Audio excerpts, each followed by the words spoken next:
Because every time You're watching the Scottish Football Zone with all the build-up and reactions.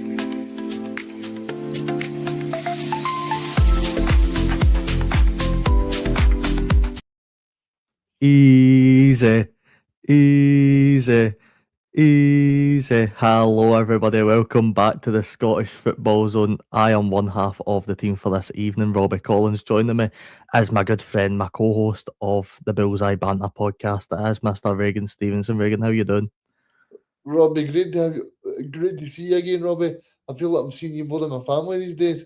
Good to see you, mate. I'm really enjoying talking with you and all the big weekend of Scottish football. I wouldn't say Celtic were great. I wouldn't say Rangers were great. I wouldn't. I went and watched the Arbroath St Johnstone game of the weekend. That was a close game, Robbie, and there's a lot of good games to talk about. There certainly is, Reagan. Thank you so much for joining me once again. Thank you for the comments already rolling in before we've even hit the live button. Azolino says, afternoon, folks, afternoon, mate. Thank you for tuning in. And Saints Ultra 1877 says, Moon the Saints. Aye, we'll get into talking about that a wee bit later on because I think there's a lot to discuss for that game in Paisley. But Reagan, you mentioned how big a weekend it was in Scottish football. Mere twists and turns, you can tell by the titles. Hearts, if the next team to slip up in the title race, drawn to each away at Livingston, we'll get into that. But Celtic and Rangers getting 2 wins, putting the pressure on Hearts. It's getting really, really tight up the top end of the table now. It is, Robbie, and I've got my theory on it. I think Celtic are now in pole place to win it for me. Oh, the predictions, they keep getting hotter and hotter. See, I'm going the other side of Glasgow, me. I think Rangers have maybe get themselves a good wee chance of going and win this thing. Well, Robbie, I was with you. I said like a few months ago, Rangers for the title, but looking at the post-split fixtures, Celtic look as if they're ready to go. Celtic have got Rangers, Hearts, and Falkirk at home. And I'm thinking Rangers have got to go to Tynecastle, they've got to go to Celtic Park, and they've got to play at home to Motherwell. So for me, that just looks a little bit too tricky for me. I think if Celtic can get the Green Brigade back in, they can get the fans behind them, then I think Celtic for me now take pole place for the title. Aye, well, look, Celtic still need to play Craig McLeish's Tiki Taka Black and White Army next week, so don't get your hopes up just yet. But no, I agree with you. I think Celtic are looking pretty good with a fixture list for this title running. But as we'll get into, Reagan, and I suppose we probably should start at Dens Park. It feels fitting, as that was the last game on the Sunday. It was Dundee 1, Celtic 2. Yang opened up the scoring 8 minutes in the game. It did good in his Yang's goal. I know there was a bit of confusion how it was going to go to, but it did good in his Yang's. Then Simon Murray equalised with a penalty in the 57th minute. Ian Acho then scored. Brendan Rodgers' phone book coming in clutch for Celtic in the 82nd minute, and it got from bad to worse for Dundee as Ryan Astley gets sent off in the 84th minute. Reagan, we'll go to the first half first. What an absolute domination that was for Celtic. Probably one of the best 45 minutes we've seen in a while for Celtic, and they probably should have been more than 1 up. I mean, how Travan Chara's not scored the other 2 chances is beyond me, Robbie. I mean, the first one where he takes it around the goalie and then he decides to chip it. He's got to score that.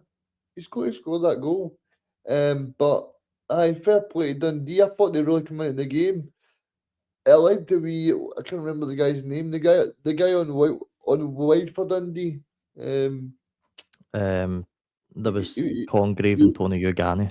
Ugani's quite a good Ugani, player. yes. Yeah. He was brilliant, Robbie. I thought he was really good. And there was one point in the first half where he did a little trick. You remember that? When he did a little. I'm not able to do it for you, Robbie, but he done a little trick and I was like, oh my god, here this looks brilliant. Fair play to the guy. But I thought Dundee actually played pretty well. Obviously Celtic played really well first half, but I thought Dundee certainly deserved a draw because second half Celtic just kind of dropped off. But I think Chris Boyd and Chris Sutton said that in the second half that because Dundee were that bad in the first half, you sort of expected it. You expected a reaction. But Aye, I think from Celtic's point of view, I think the big changing point was when obviously they took the white boy off, and then they brought on Big Hay, because obviously, as I said earlier, Robbie, I think he was causing so many problems for obviously Tony Ralston, and then obviously Donovan as well. So I think that was a sort of a a big moment in the game. I also don't know why as well. As soon as Stephen Presley made it 1-1, he took off Simon Murray. But that was a little bit strange, to be honest with you. I don't know if there's a little bit of a feud there, but I just find it strange that when your top goal scorer, your main man for Dundee, a Dundee fan, he's going to score the goal. He scores the goal against Celtic, and then 5 minutes later he gets took off. I just didn't get it for me. Simon Murray, who claimed man of the match as well, according to But did it? majority of fans. Celtic's man of the match went to Sinisalo in goals, who I actually didn't think done much in the game, in my No, personal opinion, to be honest. But probably the man of the match should be the referee. See the amount of times he blew that whistle, and the amount of times you were actually seeing a foul for Dundee, and you think that's a foul, and he didn't get it, and then he would, and then with what I don't know if you've seen it, Robbie, but there was a foul in the first half that was committed, and Scales got injured, and he decided to play on, and I'm thinking you can clearly see that's a foul on Scales, and you're playing on. I remember the commentary team actually picking up on that as well. But I think you're right. Look, Dundee shouldn't have had a chance in this match based on the way the first half went. Chavan Chara for me isn't a Celtic player. He's no good enough to be a Celtic starting number 9 in my opinion. He's far too incapable in front of goal in one-on-one I think if situations. you were to see Chaman Charan late, Robbie, I don't think the guy would finish his dinner. I think he's one of these guys that probably has half his dinner, then goes, "No, I'm not hungry anymore." I just don't know if he can actually finish his dinner. I know I said that at the start of the show that I felt like Celtic were the favourites for me, but I think that just showed you, Robbie, when Celtic's got a main striker on the park like Iheanacho, he picks up that place in the park, and he took it like a proper striker. He did, and I actually thought Kelechi's overall movement in the game was quite nice. I think he always tried to drop deep and link up play, and I thought it was really impressive. And to be honest, before the match, you could probably sum up Ian Atchell's whole time by saying he's been unimpressive when he's been playing with Celtic so far, but he showed up, and I just think the difference now for Celtic needs to be that attacking threat. They need to have somebody up there that can score goals, like an Iheanacho, for example. Iheanacho probably will start next week against St Mirren, I'd imagine, because I don't think you can risk starting Chevin Chara again. I think he's too prone to missing big chances, and that's something that Celtic can't afford at this point in the season. So, I thought it was big for Iheanacho to come on and get that goal. But you've got to say fair play to Dundee, because I thought Reagan in the second half, they've really built their way back into it. As you mentioned, I don't think they should have took off Simon Murray, to be honest with you, but I don't think any of the subs really made that big a difference. I always like looking at wee Charlie Riley, although he barely even played any minutes when he came on. That's a young, exciting player. You've got Scott Wright that came onto the pitch as well. They'll probably feel a wee I've bit. got a, I've got a different name for Scott Wright, but I'm not mentioning it on the show because Michael will sack me for the show. But um, I just think that in general, Robbie, I think Dundee have played pretty well this year. You've got to give them credit, and I thought they played really well yesterday. See, as much like I think there was one time in the first half where Danda passed the ball straight to McGregor, and McGregor was through and goal. I think that was the only time where you probably would say they played now didn't know what too well. But I think overall, if you're a Dundee fan and you're watching that game yesterday, you're probably thinking we actually gave Celtic a really good scare there, and that's what you want. You want these clubs to actually think, right? We can actually test these teams. I mean, you don't. I remember when Brendan Rodgers was here for Celtic in 2018, and Celtic were rocking up to Dundee and winning 6-0. And you don't want that, Robbie. You want these teams to be having a chance of winning. I know Martin O'Neill's was nearly having a heart attack side of the pitch because as much as I'm enjoying Martin O'Neill being back in the Celtic dugout, Robbie, I think another question I've got for you, Robbie, is I think if Martin O'Neill wins this title and he wins the Scottish Cup, then I think he'll just bow out there because I think he's been a very good manager, but I think he's getting too old now.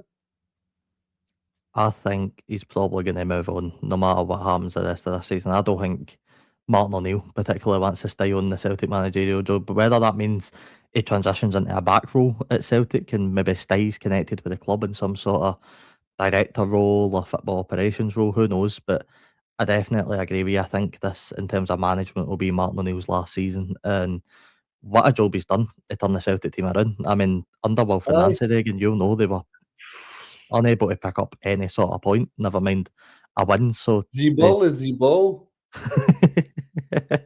so to then take that team again after already taking it and being able to turn it around to a point where all right, they've dropped a few points. That happens to every team this season. No team's unbeatable. But keep getting these late goals, keep getting the late winners to keep Celtic's title hopes alive. It's probably giving him a bit of an energy boost as well. Aye, and I think if you said to Martin O'Neill a few weeks ago that that if you'd been in me a chance, he'd possibly go on top next week if you beat St Mirren, and then obviously Rangers are away to Falkirk, and obviously Hearts have got a difficult match against Motherwell. I think if you said that to Martin O'Neill, he'd probably bit your hand off because the actual mess that Wilfred Nancy left him in. If Wilfred Nancy was still here, I think Celtic would be a different planet. Aye, Robert McInnes's afternoon, Reagan. You've got a fan Hey, how you in doing, the Robert? chat, Reagan. Nice, Uh, nice to see you, mate. and Graham also comments last 30. I don't know what that means. I don't know if that means we're getting joined by the man himself or what it means. But no, Reagan, it did end. Obviously, Simon Murray's penalty got back in there. I'm guessing you think I agree that it was a Stonewall penalty for the handball. Yeah, it was a Stonewall penalty. There's no disputing there. I think in terms of that, I think Donovan is a big upgrade on Ralston. I don't know if you agree with it, Robbie, but that's why for me, I don't see the sense in taking Ralston to a World Cup because if Ralston's going to be sitting on the bench and two right backs are going to be ahead, then what's the sense in taking Ralston to a World Cup? I know people can say to me, "Oh well, he's he's reliable, he's steady," but is he actually going to play any football this for the rest of the season? Because Johnson's coming back, Arojo's coming back, and then you've got obviously Donovan who's ahead of him.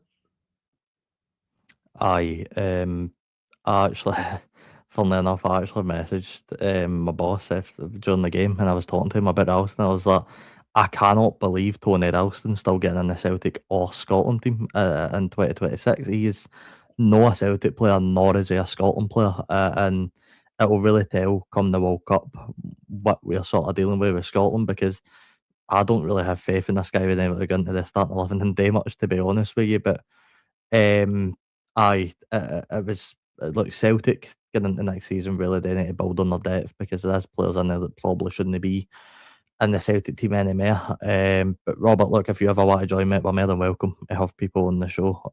Just feel free to reach out to one of us and we'll be sure to make that happen.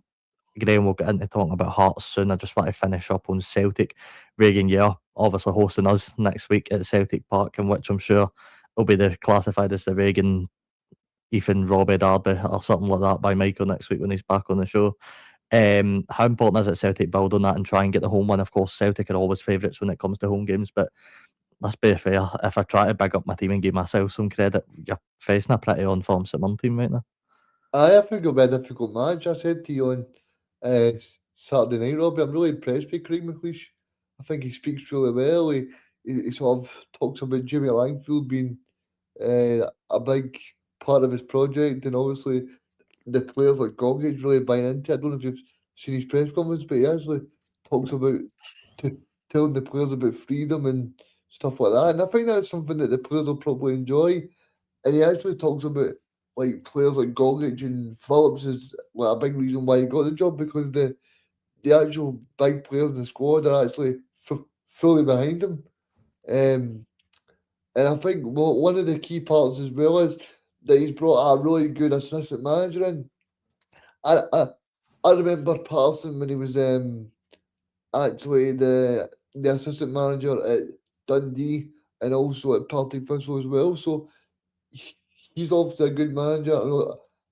I know that Tony Docherty uh, is doing some BBC duty at the minute. He's no a manager, but he was a great assistant for him, and he was a great assistant for Alan Archibald at Partick Thistle as well. So I think there's somebody there that can really bond with the players, and I think Craig's actually done really well. I think St Mirren will actually um, play play into Celtic's hands in terms of I think they'll set up well and they'll try and break on Celtic, but it's up to Celtic to try and break them down. And obviously, St Mirren's got obviously players at the top end of the pitch that can cause Celtic problems, Robbie.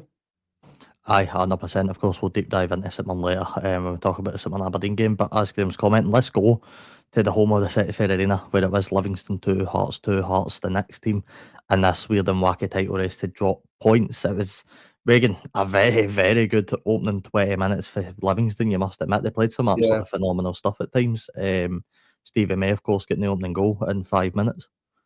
Aye, Robbie, I did text you yesterday, and Owen was saying he didn't want Hearts to win, but I was actually saying I wanted Hearts to win because I think it'd be great for the league that in fact that if Hearts can win this title. But I mean I don't know if you agree, Robbie, now, but I just think Hearts are now on the back foot. I know they're 1 point ahead, but I think if they had a serious chance of winning, they probably had to win that game yesterday. For me, it's I think it's I think I think psychologically for the players as well, the fact that they've been so far ahead and to go to the bottom team who's not won a game since September, who's won one game, you'd think that was like in a banker for Hearts, to be honest with you. Aye, Livingston is, I've sort of said the interesting start, and we can talk about it soon. But Livingston obviously 3 games after equaling the record of Arbroath's worst season in the Premiership of 31 games without a win. Livingston are only on, I think, 28 now, so they're no long after beating that record. But as Graham said, they didn't need to win it yesterday. I predicted they would draw, by the way, on my TikTok. So Did you? Aye? I said one each in the game. I couldn't see Hearts winning, to be honest with you. I also said Celtic to draw, but so aye. So did Oh, I, no, Robbie. I said one actually, each. I said Dundee to win 2-1. Actually, Did you? I had Rangers to win, Hearts to draw, and Celtic to lose. Don't know if you But watched the show.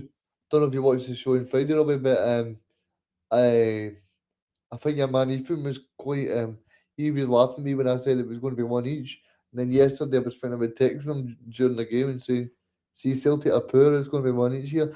But thank God I didn't, because he'd be laughing because he said 1-0 to Celtic. it was always going to be a tight game. But as Graham said, the last 30 was so poor. There, of course, be a lot of frustration for Hearts fans after that. But he is right, Reagan. Hearts are new out of this yet. You know, as much as we can say on the show, you know, oh, Hearts, maybe the momentum's shifted away, maybe they're not going to be able to hand it, maybe they will drop points. But right now, as things stand, they are really still in this title race, Reagan. I think they are, Robbie, but I think like Graham says there, if you look at the last few fixtures, sorry to bring it up to you, Robbie, but no beating St Mirren away from home, no beating obviously Neil McCann and Rugby Park, no As he winning says. there. That's Aye. got to be the one where you look back and go, Celtic beating Kilmarnock for 2-0 behind. That's probably the key one for me, Robbie. The fact that Celtic were in there 2-0 behind, 20 minutes to go, and you're thinking that's it done, Celtic away. And the fact that they scored through to 90 with 25 minutes to go, then it started to go forward. I think that I think we'll look back on that moment and go, that could have been the moment for me, Robbie. Aye, 100%. Graham comments there, not being Levis at Murnakelly away is really poor when you're going for the title. As Celtic rock out of the Smizer and Callum McGregor puts one top right in the 97th minute or 96th to win the game. Like, that is things though that I don't think that you've teams still do. got. I don't think you've still got over that game, Robbie. Have you? I'll never get out of that game, to be honest with you. That was an absolute gut punch. But that is what teams do. Teams come to tough places like Rugby Park, like the Smizer, like Livingston, and they find ways to win. Russell Martin picked up a win away at Livingston, let's not forget, before he lost 2-1 his victory, job at aye. Rangers. Yeah, he picked up a win. Did Wilfred Nancy no win 4-2 away at He did us Livingston as there, well? Robert. Was that game? Aye, so teams need to do that if you're in a title race. As Ryan says, I do love talking about the Paisley Pep, but we'll go into him soon. The Paisley But Pep, was that Stephen K- Robinson? no, it's not Stephen. Definitely no him, mate. That's Stephen Robinson after this weekend's game, mate. That's what he was doing at his weekend. But no, Graham's right. You do need to be picking up these wins when it does go 2-1. You need to go and kill the game off. And I thought the momentum was in Hearts' favour, Reagan. When they were 2-1 up, I thought they were going to go and kill the game. But Livingston springed a counter attack out absolutely nowhere, and Smith managed to score to make it 2 each. Aye, to be honest with you, Robbie, when it was 2-1 to Hearts, I thought that's the game over. I thought Hearts were assuring to win the match. I just don't know if, sorry to say it, Graham, but I don't know if Derek himself is maybe feeling the pressure a little bit. Because I said this weeks ago on the show. Because he was talking yesterday about it's a great week of training, the players are not feeling it. But he's actually saying it's a great week of training, the players are not feeling it. I mean, I think genuinely, I think maybe he's sort of bringing it up on himself, and then the week before he's saying about if Celtic don't win the league, then Celtic fans want Hearts to win. If Rangers fans don't want, then it's.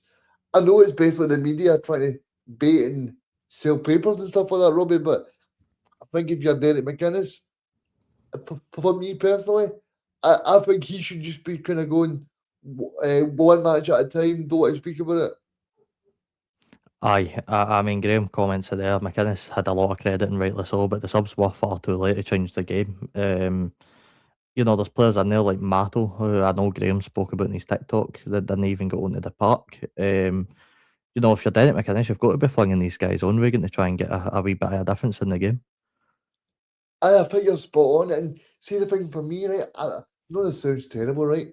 But I think for me, I was watching the game yesterday and I'm thinking, secretly, I want Hearts to win to try and make it go as much as possible because I'm sitting there and I'm thinking to myself, see if your Hearts, you're never going to get a better chance. I know people keep saying it, well, Rangers and that are going to, obviously Hearts are going to spend money, but I think Rangers are going to be a top team next year. I think obviously the Americans are going to spend money, and I think Celtic can't get any worse. So I think this is your prime time for Hearts to get in there. Aye, I mean, look, Hearts want to go away next season. We know that we know they're No, I going to don't think spend they'll on go double away. him. And I don't think they'll go away, but I just think with the sort of Celtic and Rangers fans are not really too happy with their boards. They're not too happy with their players. So I think this is a kind of perfect storm for Hearts in the minute, Robbie. it is, and I think you're right. Rangers and Celtic will only improve getting into next season, and I think it'll be an even tougher battle. Ryan commented saying Hearts only win 1-0 at home, can't win away. Rangers win at home, poor away. Celtic are just mental. Anyone's for the taking, to be honest. Motherwell drop them off can make it a shout between the three teams. It does. There's 3 points in it between the three teams now. Getting into the last 7-8 games, I think. It really is. Sorry, Robbie, I don't know if Graham's still there, but I did see a thing today that potentially we could see Hearts and Rangers the last day of the season. Do you think the SFA would allow it, Graham? Because I think it would be incredible scenes. No, I'm still sticking by my old firm in Edinburgh Derby last day of the season, mate. That's what every neutral's had in the horses. I don't even know it's never going to happen. But Ryan's right. The concerning thing for Hearts and Celtic fans is Rangers aren't great. They're no near the finished article, Reagan, but he's right. They're no losing. They're picking up wins. Dundee United just went and schooled Celtic 2 weeks ago before the international break.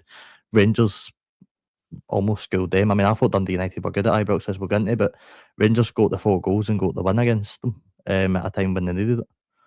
They sure did. I mean, Rangers are not looking too impressive, Robbie, but what you can say about Danny Rowe is that Russell Martin's he's picking up the 3 points.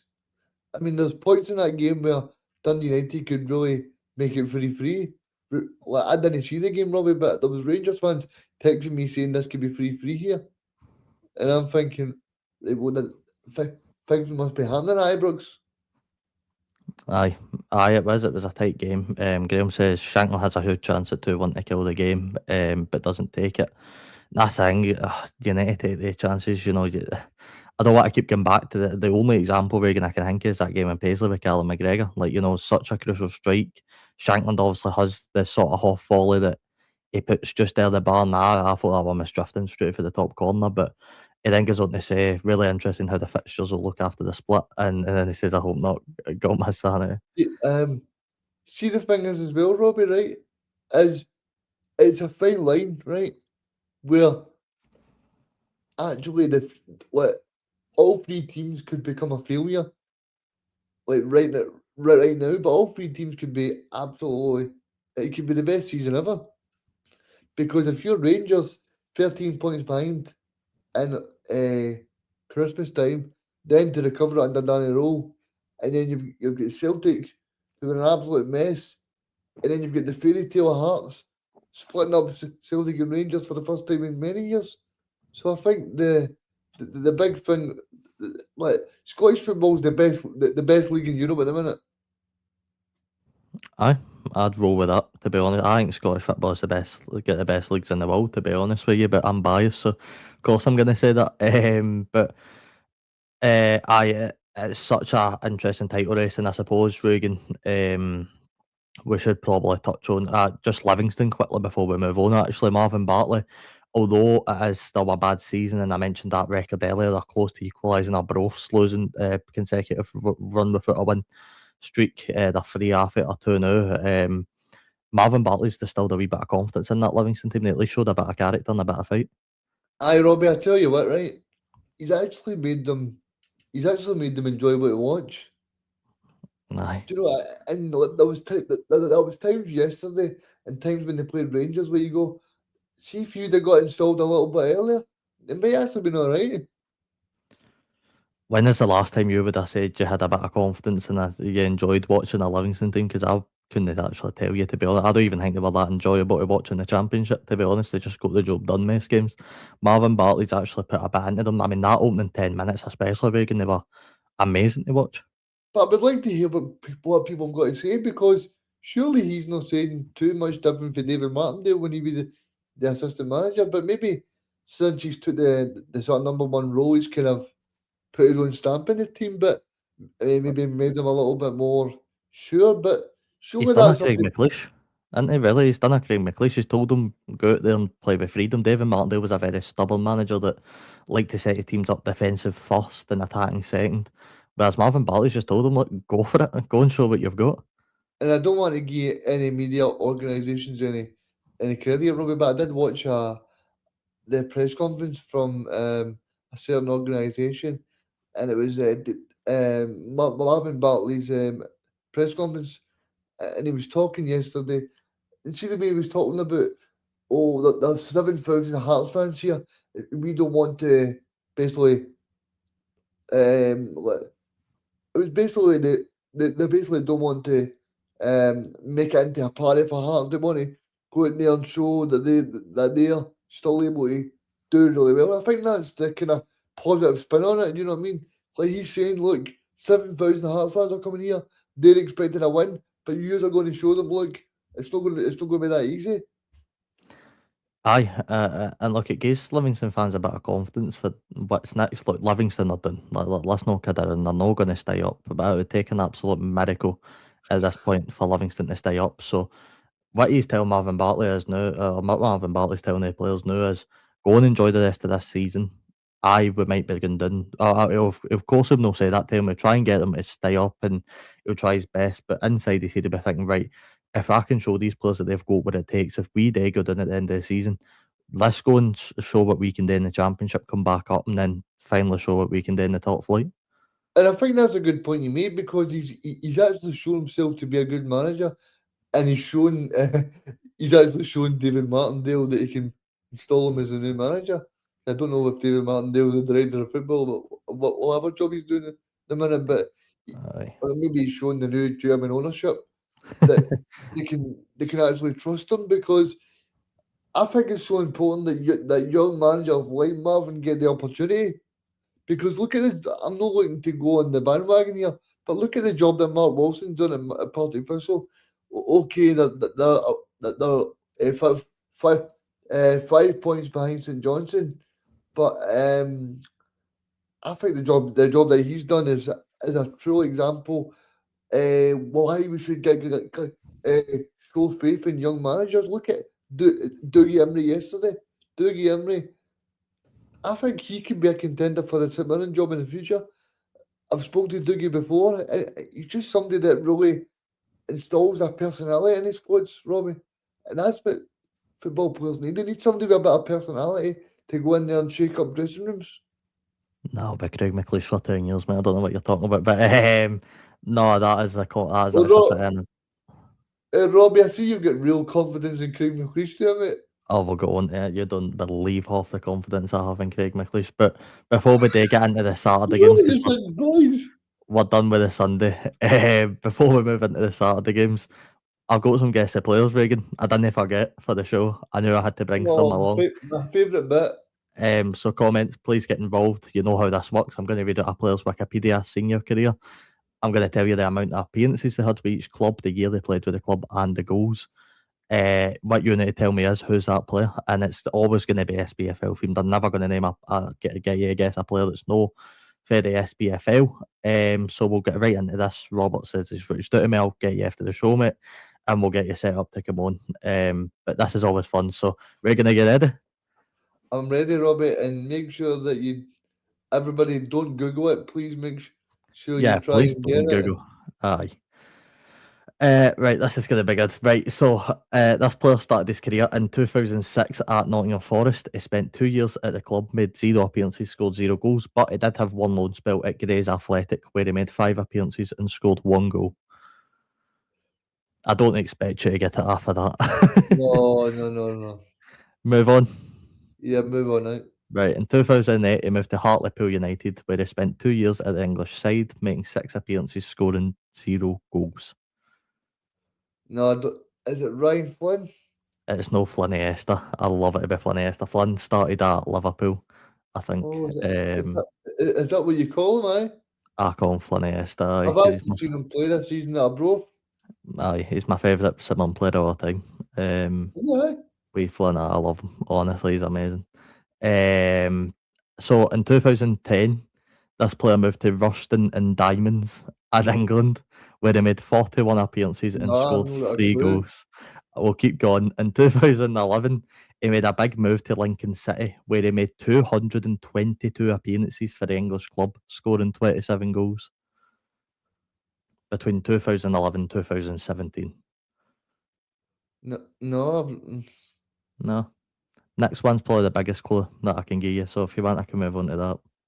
On you go, aye. So in 2017, after a really, really successful spell at Lincoln, he moved up north. He came out of Scotland, where he went to Kilmarnock, where he spent 4 years at Rugby Park, making 118 appearances and scoring 2 goals. Oh, I was going to say somebody Irish there. I thought it was Paul Heffernan, but it's no, because he scored more than 2 goals. 2 goals. He must have not scored many. He must have known that an eye for a goal anyway. Nah, definitely not. Considering that was the last 2 goals he scored in his entire senior career. There's a few more clubs though, so if you need to, I can move on. Robbie, on you go. Right, in 2021, he then moved to St Mirren, where he spent a year with the Paisley side, making 34 appearances, scoring 0 goals. Alan Power. As Alan Power, well done. Of course, he got a red card against Celtic away at Celtic Park. I'll never forget that red card. He was quite a nasty player, but I quite enjoyed him. It was a player that you would have loved to have seen play for your club, you know what I mean? I got a wee smiley when you said you were going to say an Irish player, because I was like, oh, Alan Power's Irish, so I knew you'd be sort of thinking. I thought it was Paul Heffernan to start with, but then... Aye. I would have told you then, of course, went back to Kilmarnock in 2022, spent a year there, then he went to Greenock Morton in 2023 for a year. He still plays with Lincoln United, I believe. He likes Lincoln, doesn't It does like Lincoln either in England or in the Northern Premier League Division 1 East. So fair Not gonna play be to him. getting paid too much there enough. Nah, he made his money to Kilmarnock and Lincoln really, didn't he? But Alan Power, man, he's only 38 as well. I thought he was a bit older than that. Are you ready for your next one? Yep. Right, this Never player got the power. This next player started his career in 1991, where he spent 3 years at Norwich City, making 102 appearances and scoring 35 goals. 35 goals. Oh. Is it Grun Hole? It is not, no, it's a decent Oh, I guess thought it though. was right away there. It is. I think you might get it after the next one. Do you want me to go into it? There you go. Right, in 1994, after a pretty decent spell with Norwich, he moved to Blackburn Rovers, where he spent 5 years at the side, making 130 appearances, scoring 47 goals. It's Chris Sutton. It is Chris Sutton. I knew you would have got it after that one, of course, big Chris. I've met him before, Robbie. Aye. Yeah, I met him in Glasgow because my granddad supports Blackburn. Right. So I arranged a meet and greet with him in Glasgow, and he got his Blackburn top signed for Chris Sutton, so he was all happy. Nice guy. Aye, he's a big Nottingham Forest supporter. You So don't he need to was, tell me what other club he likes as well. I think you can probably guess. But no, I would have, of course, told you. He went on to play with Chelsea, Celtic, Birmingham City, Aston Villa, and Wrexham. And then I would have told you, if you didn't get it after that he had one cap for England, the England national team. So I mean, obviously I'm a little bit young, but I was actually speaking to a few guys over the past week for me, tell me that Chris Sutton played a few games as centre back for Celtic. aye, really? Centre back guy. A man of many talents. Yeah. And then, of course, if you didn't get it after England tap, I would have told you the England cap. He's currently a media pundit and presenter on Sky Sports, which I'm sure you would have got based off of that. But we'll move on to the final player. This player started Good. his senior. Eh? I'm saying that's great because I thought you only had two here. No, I always have three for these shows. Always make sure I've got three. But this player started his senior career in 2017 at Vida of Honduran, which might get it away, but Yes, I know it. you all know it best That's after too that. easy, Rob. You need to go back to I know. the another one. Should I try and think of another one? Aye. Right, well, I'll tell you what, while I think of The another one, answer is Emilio Izaguirre it's no Amelia Uzagiri, you've actually got it wrong, Reagan. for Honduras. Yep, 2017 he played with Vida, where he spent 5 years at the club, making Oh, is it 70 Luis appearances. Palma? It is Lewis Palmer, well done. I thought that's who you would have said first.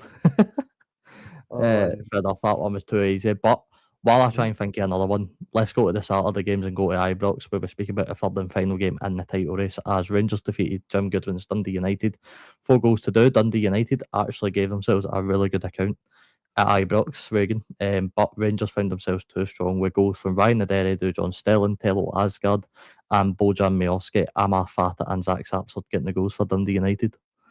Aye, Rob, you're being getting a lot of criticism on TikTok over the past few weeks because I've not included Fata in my Young Player of the Year award, and I'm quite upset about that. But I actually tend to agree with the haters on TikTok, to be honest with you, because I think I've jumped too early. I put Luke Graham, to be honest with you, but I think I've jumped too early because Fata is doing really well, to be honest with you. Amar Fata is a really, really nice player to watch. So is Zach Sapsford. What I will say is Lucas Stevenson's probably my favourite Dundee He's United my player. brother. Aye, he's a very, very, he's a very, very good player to watch. You look But at you and Luca go way back, mate. But I want to. but no, in all seriousness, Jim Goodwin has got to, although they lost the game, Reagan ultimately, but he's got to be impressed with that performance. I thought Dundee United looked really good in spells. I Robbie, I think that what you've got to say about Jim, even though you don't like to give him credit, I think he's actually shown this year that he's actually doing really well with Dundee United. I think the fans will be pretty happy because you probably don't expect after they go 2-0 down at Ibrox. I'm thinking this could be 4 or 5 here. But they actually bounced back really well. They got the goal before half time, and I'm thinking, right, okay, well, let's see if they can really do well for you, and they actually did. When it gets to 3-2, I'm thinking Ibrox will be a scary place at the minute because Rangers fans will be thinking, right, 2-0 up, then obviously going 3-1 up, then back to 3-2. Rangers fans would be probably not f- thinking it's going to be their day, and then that psychological advantage for Hearts and to Celtic. Um, See the thing as well, Robbie, is I would like to ask Graham as well if he's still there. Don't know if you're there, Graham. But do you think that played a slight psychological effect on Hearts? Because the last two results that they've actually that Rangers and Celtic have played first, they've actually dropped points. You go back to the the match they dropped points at Rugby Park. The Celtic go top of the table the 2 hours before the match, and then Rangers go top of the table, and then Hearts drop points. So I just think that may possibly that psychological edge. Maybe. Look, the problem is that the managers need to be telling these players, and it's the same with Celtic as well. Anytime they've dropped points, you need to be telling your players, look, as much as there's pressure on us now, you need to go out and play like it's just another game. You need to not let that get into your head because it can really affect you. And I think it probably has affected Derek McInnes more than any other manager, but that's mainly because McInnes has never been in this type of position. No many managers that have managed in the Scottish Premiership have been in this position where they've got a chance to break a 40-year history. That they've got a chance to do what Apart from no. Brendan Rodgers, Aye, well, Brendan Rodgers really, has been for there the and done last it all. 15 Aye, years. aye, but like Derek McInnes has got to be hanging his head. I've got the chance to do something no one's done since the greatest manager of all time came into Scotland and won it with Aberdeen. So you're setting yourself a very high standard there. But it was also big for Rangers because Rangers knew they had to set the tempo, Reagan. They knew they had to set right. We need to put the pressure on these two teams that are playing on Sunday, and they done that pretty well. To be honest with you, I thought although most of the Rangers goals, I think the first two anyway were pretty avoidable. At the end of the day, Rangers done their job, and I was particularly impressed by Tello Asgard, who I actually thought had a very good game. I thought he was quite energetic on the ball. I thought he was willing to take people on, and I thought Rangers needed to get that job done. They done it pretty well. Aye, the first goal in particular, the save for the keeper, and then he just sort of rebound in the net. He's got. I think he's got to be saving that the goalkeeper. I think it's totally avoidable. But like you said, the Rangers players are there in the right place at the right time. So I think in general, I don't think that Rangers fans will be too unhappy. I did see some boos. I did see some boos at half time because obviously Dundee United had scored right on half time. So, but Robbie, I want to get into this right. See the booing culture in Scottish football. Why is there so much booing? Is it because of social media, or is it just a thing in general that because you pay your ticket, you think you can boo? I mean, Rangers totally dominated that first half, right? And then that one chance Dundee United get the score. So I don't think you can really boo the players for. Aye, look, there's always going to be a thing of fans, and especially in the modern day, want their clubs to be winning games 3 or 4-0 every week. You want your club to go out and play the best performance that they possibly can. So although it's not surprising that they booed, I don't really see a need for it, to be honest, in my opinion. I think there's two very different circumstances. I've seen a lot of media criticism directed towards us St Mirren fans for the way we handled Robinson when he came back to the club on Saturday, but it's Shocking, again, Robbie. I know, absolutely disgusting. But it's two very different circumstances. Rangers fans are booing because they've just conceded a goal in the blink of half time. that could potentially bring Dundee United back into it in such an important season. St Mirren and by the way, we might as well just get into this because it's the next game we're going to talk about. St Mirren fans booed Robinson, no because the way he left, or no because they left to join Aberdeen. St Mirren fans booed Robinson because he joined a club that are right in the middle of a relegation battle with us. There was absolutely no hostility towards Robinson and why we booed at the weekend. There was nothing. There was no sort of, it wasn't a target at Robinson. Somebody summed it up, Reagan, perfectly on Twitter. Somebody said, you don't boo Robinson because it's serious, you boo him because it's funny. That summed it up. It was Yeah, funny to boo him. it's just banter. Yeah, exactly. Robinson didn't take it particularly great, and I'll get into him in a minute because I actually have a lot to say on him. But nothing about what we done at the weekend is contrast to what the media have been saying about us, and I think it's very, very harsh criticism on St Mirren fans, to be honest with you. Scottish football's not just like that. Like Scottish football runs and banter, and I put it on TikTok the other day. Do you think Stephen Robinson will get booed? But see, in general, Robbie, I knew Stephen Robinson would get booed because that's part of what you do.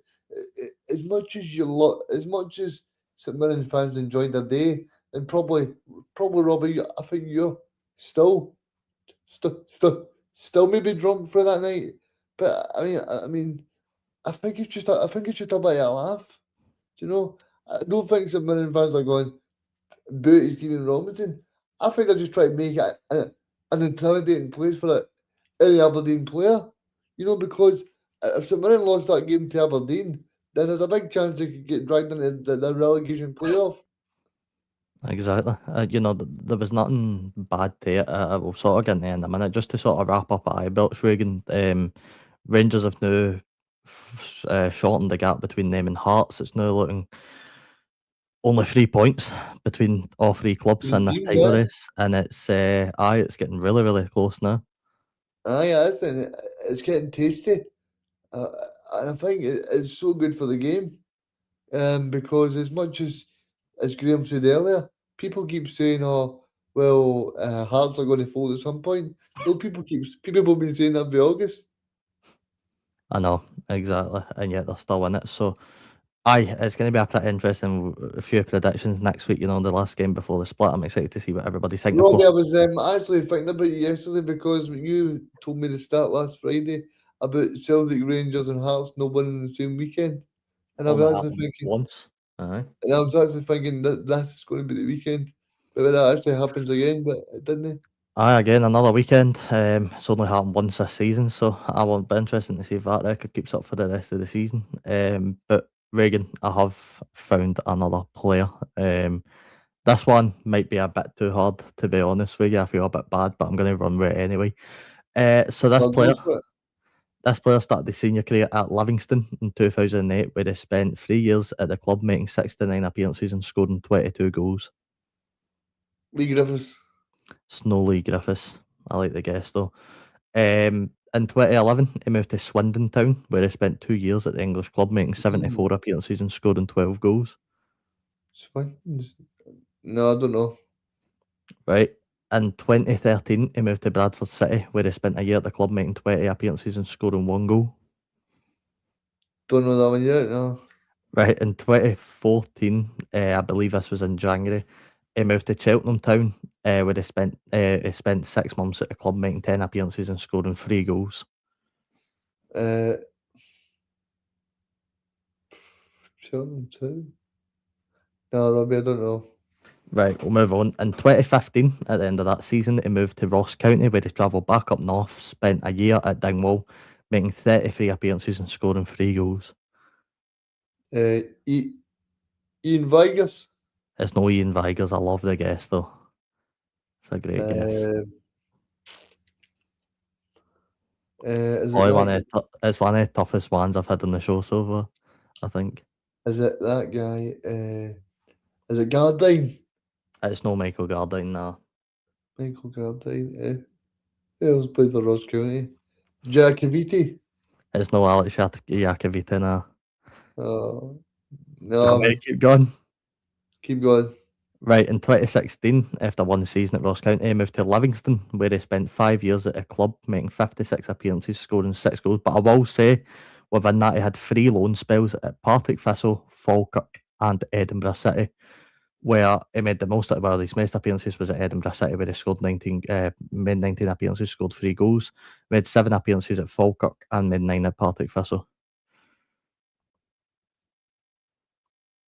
between 2016 and I'm 2021. just speechless here, Robbie. I've only got one more club I can give you, I and it's think you're probably. just. I think you're just making it too hard. Well, you said it was too easy, then it's too hard. It's trying to strike the balance. But do you want the last club? On you go. Okay, in 2021, he moved to Rome, where he played with Lupa Roma FC. Luparoma. What? They're called Luparoma. No, they're actually called Lupa Frascati, but people just call them Lupa Roma. So we're calling them that way. He made only 1 appearance, did not score a goal, of course. And I believe that's all he's had in his football career. Well, that's some career for the guy. Swindon to Bradford to Ross County to Rome. Been everywhere. Don't forget Livingston in the middle of that as well. Oh, the only good thing about Livingston's at the shopping centre. I can tell you this football player was born in Rome in Italy. He's currently 38, and his primarily no. position was a winger or a midfielder. It's that La Vita. What's he called? La Vita? The Vita. There you go. It is Rafael De Vita. Oh! What Yeah. a player. Rafael De Vita. I thought you were going to say Rafael Shite.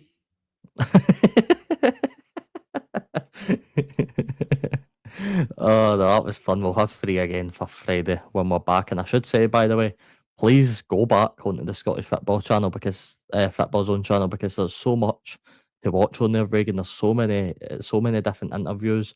Reagan Michael's already done a show with the Scottish transplant football team. Of course, Reagan and Ethan were live on Friday. You can go back to your focus on St. Robert, and I don't know if you know, but obviously the CEO of the Highland Club actually joined Michael on the show. Stephen Ferguson. Lovely stuff. That is an amazing guest to have on the channel. So if you want, go to the Scottish Football Zone YouTube channel. You can go back and watch that, and so many others. You can probably go back and see some brilliant predictions. Subscribe in there. Aye, Just make sure you hit that subscribe button. Click the button and subscribe. Make sure you also subscribe to the Scottish Football Zone TikTok, where Reagan posts a lot of interviews. I'm going to start getting back onto that. There's probably a few on there for me for someone, but Reagan goes to Partick Thistle, Queen's Park, or other places. He's got a whole variety of interviews you can go and check out for the likes of Scott Brown. Reagan, why don't you fill us in on some more you've done? Aye, Scott Brown, Mark Wilson, Alex Ray, loads of people. Stuart Kettlewell. Dougie Emery, who won a trophy yesterday. Yes, very congratulations to Dougie Emery, by the way. Glad to see him away for that Tin Pot club that he used to manage. But aye, fair play to him for winning his first managerial trophy. You know who I'm talking about. I don't need to say the name of the club. Don't start. He used to play well, didn't he? No, the old club I used to manage, you know who I'm talking about. But no, fair play to him for winning his first trophy as manager. Of course, actually, I meant to tell you earlier, Reagan, when you were talking about him, I got a LinkedIn connection with Russell Martin this morning when I woke up. So that was so if Russell Martin maybe wants to discuss a few trips to Loch Lomond with the lads, then before we reach out to Russell Martin, we can arrange a wee trip. Honestly, I'm putting the feelers into Russell Martin here. Be great to have you on the show, Russell. It would be. I don't know how possible that is. I don't know what what media he wants today, to be honest with you. But he's talking to the main men here, Robbie. Us two on the show, he needs people to talk to. Exactly. But if he wants to join the show, then he's more than welcome. I'm certainly having a nice conversation with him, to be honest with you. And look out, by the way, because I'm sure Reagan will tell you we've got a lot of guests we're trying to get sorted and a lot of things we're trying to do near the end of the season. It's going to be a good run, Reagan. And I'm looking forward to getting a bro fan, obviously Alan Sutter on our dad's podcast as well. So check that out as well, Robbie. Yeah? Aye, Bullseye Banter. What an absolute shameless plug for the both of us. Michael would strangle us Aye. if we were here. But no, seriously, go and check out Bullseye Banter. It's a great podcast. Me, you, and Owen there. Sorry, I'm trying to do some other stuff in the background as well as do this. But no, seriously, go and check out Bullseye Banter. It's a great podcast. We once a week. Usually every Wednesday or Thursday, an episode about it, just before the Premier League right now. So make sure you go and check that out as well, because we put a lot of work and effort into doing these shows, and we're so happy that you guys keep commenting, keep coming back. We really, really do appreciate it. So make sure you go and subscribe to that and many, many others. But Reagan, shall we finish up this Saturday card? There's a few more Aye. games to talk about, and I want to go to Paisley. And only if I could play music, I'd be saying "Hey there, you" with the sad face, live it up, and all that snaz. Because Robinson's men get absolutely schooled on Saturday at the Smizer Stadium as Sitman ran out 2-0 winners. Craig McLeish's Tiki Taka Black and White Army absolutely schooled Stephen Robinson, who was at the club for 4 years. And you know what, Reagan? I'm going to go on a wee rant here. I'm called Robbie Rant for a reason. Michael Robbie likes to call Rants me is on that. a rant here. Exactly. He likes to I call think me it's that. what you're going to talk later. I am annoyed at Stephen Robinson, and I'm not annoyed because he left to manage Aberdeen. That's the least of my concerns. You know what? Everybody needs to move on. Right, 4 years he's spent at the club. Did we even get a thank you after Stephen Robinson? Did we even get a message in the leaving statement? Did we get anything in any press conference? No, we get absolutely nothing. Absolutely zero words spoken for Stephen Robinson when he left the club. And you know what? See, for a servant that managers for 4 years, I'm disappointed at that, because I know he left to go to Aberdeen, right? And I know he's in the middle of a relegation battle ways, and he probably doesn't want to do that to the Aberdeen fans. But he couldn't even put something in the leaving statement that the club released. He couldn't even say thank you, or it's been a pleasure to manage the club, or that, you know, all the rest of it. That, Reagan, On you go, Robbie. On you go. that And else you want to say this is great. no, there's many things I could say about Stephen Robinson, alright? And I'll always respect him for what he done, and I love the work that he done at the club. But see, no even saying it until he delivered us this, by the way. This is what he delivered us, the trophy. I got a picture with the trophy, right? He delivered us that, and he couldn't even give us a goodbye or anything. You know what, Reagan? That annoyed me as a fan. I don't know about you, but I was livid. I didn't know that he didn't say tribute to Robbie, but he should be saying like, thank you to St Mirren, because St Mirren also, as much as Stephen Robinson gave St Mirren a platform, St Mirren also gave Robinson a platform to do well. 4 years we backed him. 4 years the club put money in for him to invest into. We done things to Robinson White. He upgraded so much into the club. And I get that it was a two-way street. We done a lot for him as well as him doing a lot for us. But the fact, and I will go and actually double check Robbie, this. this seems like like when you've got an ex and you're not happy with. This seems like not happy here. No, this was harder to take than the next just me. This was pretty bad. I'm trying to double check the now. I believe there was literally zero said. He didn't say anything in the media about his time at the club. All he said was, "Oh, I'm no surprised with anything in football anymore." When he was asked about if there was going to be booze or anything, no, even, you know, oh, I'm excited to go back to the club. I'm excited to see people. Well, Reagan, I he was thought he was I walking around didn't the pitch at thought the you were end. saying that, Robbie, no. No, he was walking around the pitch at the end of the game, shaking the players' horns like he's never managed them before. And you're just thinking, what are you all about? Oh, I don't know. Maybe it's not something I should be getting annoyed about, but I was annoyed, alright, when I seen it happen. So, aye, there's my rant done for the day. But what a day it was in Paisley, Reagan. It's Mum 2, Aberdeen now. Wow, the football we played in that game, Reagan, was absolutely phenomenal. After the first 45 minutes, 73% possession, 7 shots to Aberdeen's 1. We had 3 on target. We hit the crossbar for Liam Donnelly header. We played Aberdeen off the park in the first 45 minutes. Do you think that Robinson might be regretting his call? Oh, I hope he's regretting his call, alright. I mean, don't get me wrong, his bank account will not be regretting the call, and the amount of money that he's making and the amount of money that he's got to work with. He'll not be regretting that, but he's looking at an Aberdeen team, and I'm going to say it here live, Reagan. He's looking at an Aberdeen team that are going to be playing Championship football next season. I'm telling you that now, they're going down. Really? I think Aberdeen are away. Robbie, that'll be going to TikTok later to see what people are thinking. Oh, Is that please I put it on really TikTok. say that again? Please put it on TikTok. I thought you put all the clips on TikTok. Oh man, you've got me going, man. I'm on a rant now. I'm on a proper Robbie rant. This is mad.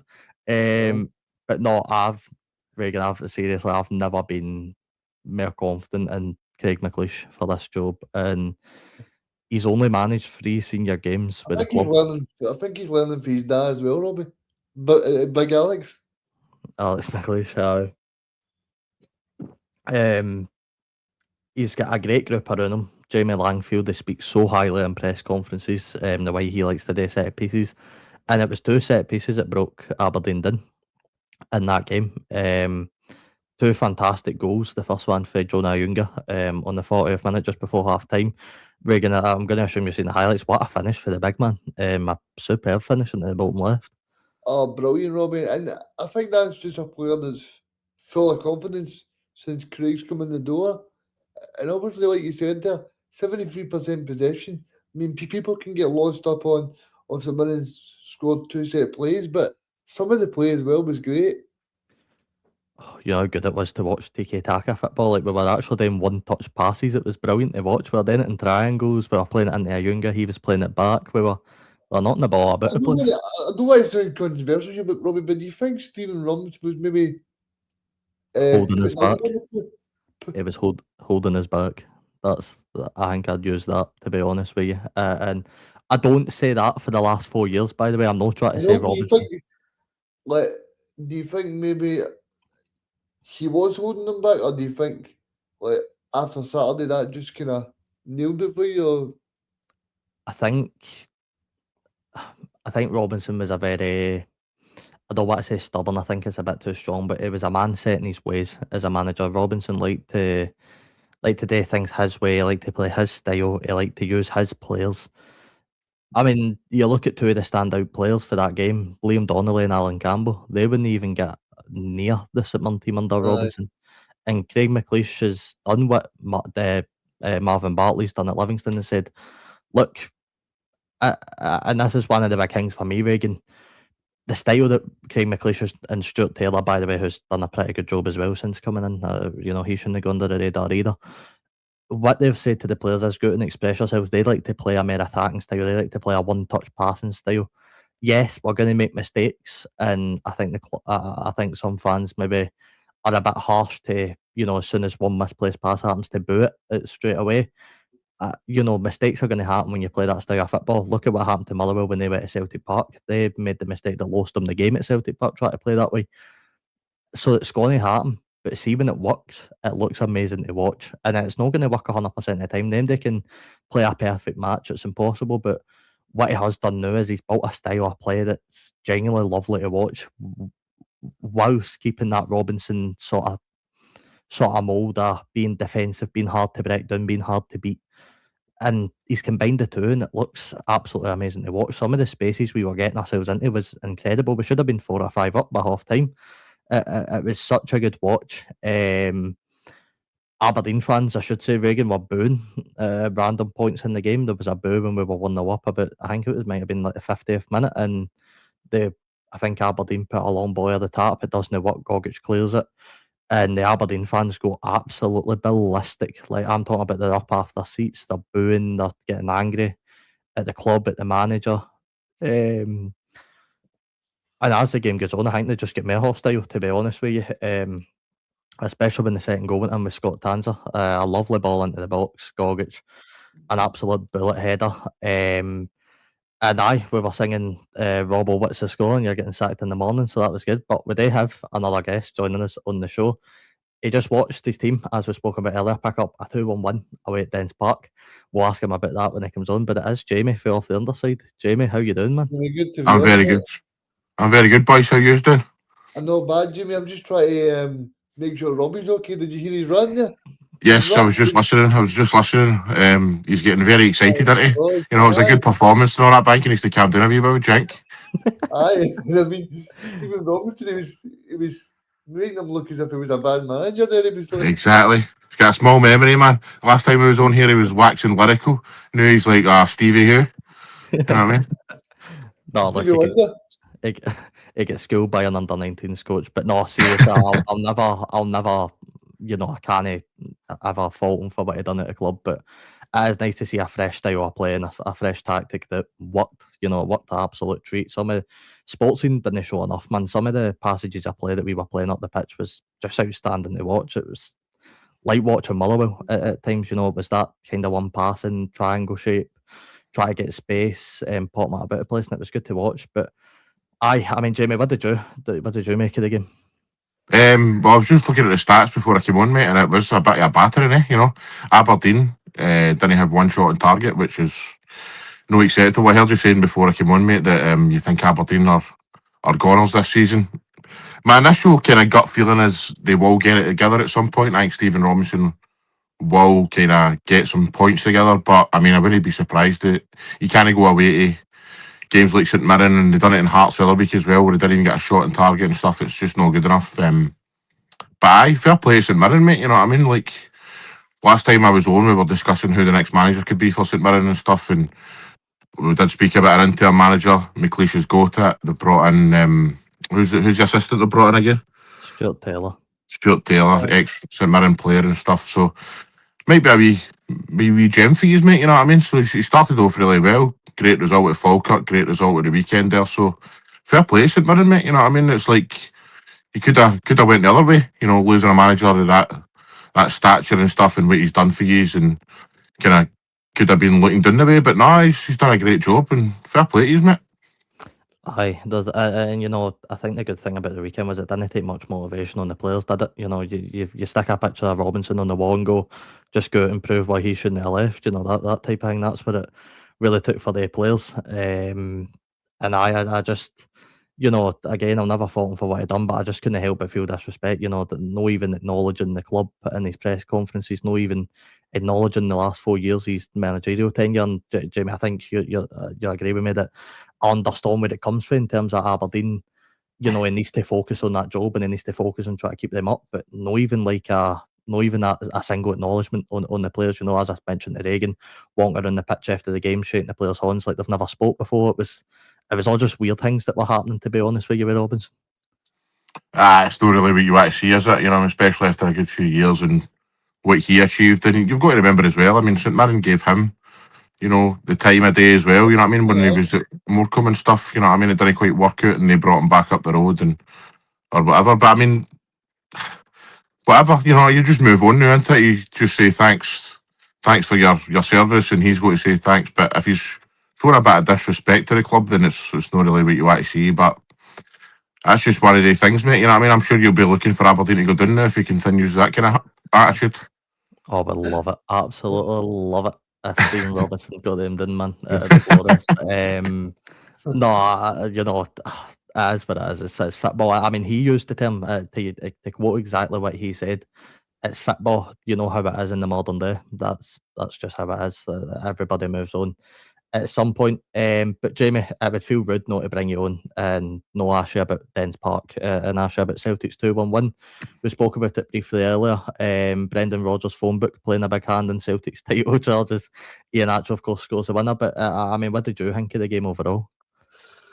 I think it was I think first half we were really good. If we had a decent striker, we would have been 3 or 4 up. I think Fionn Chara's just no up to it. I think that has pretty much been established now that a big man's just he's no up for it. But neither is like Adamu, but I looks at it. And then Ian Atchell, who I've said for a long time since he's come in, is probably the best striker at the club. If he gets fit and he gets sharp, then he will score goals. And when he came on yesterday, I was like, right, if he gets any of the kind of opportunities that Fionn Chara had, he will take them. And that's exactly what happened. He had that opportunity, stuck it in the back of the net. And if we keep him fit, mate, I reckon we can really push for this title now. I did do a video last week saying that Celtic are out it. Probably just went a wee bit too early there. But to be honest with you, I wasn't expecting Hearts to drop anything yesterday. I was expecting a tough game for them. But I did think that Hearts were going to win the game quite comfortably. But I mean, the league title is back on now. I feel a wee bit better than now that we're only 3 points behind Hearts, and we've still got to play them. We've still got to play Rangers and that. So, listen, Celtic have been criticised a lot this season, and quite rightly so. But they have showed a bit of resilience, I believe, as well at times. Do you know what I mean? It's like yesterday, it would have been easy for them just to go, you know what, this would be another week here where we don't get the points. And there's been a lot of kind of late winners. You look at the comeback against Kilmarnock, you look at the last minute goal against Livingston, even the way he performed at Ibrox in the second half. You know, they have showed resilience. But what we need now is, and I was saying this on, we've got a new podcast called The Celtic Corner, me and Corey. And I would say that, that on TikTok, mate.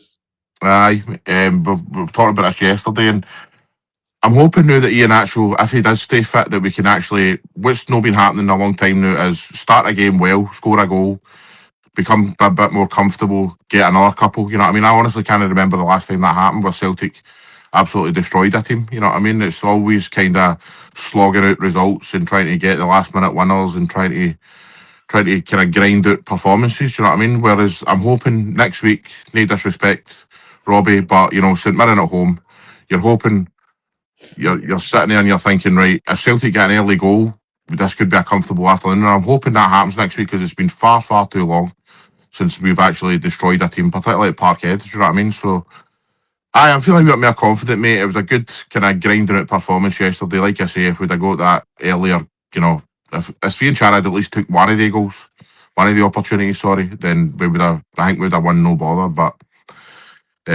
aye.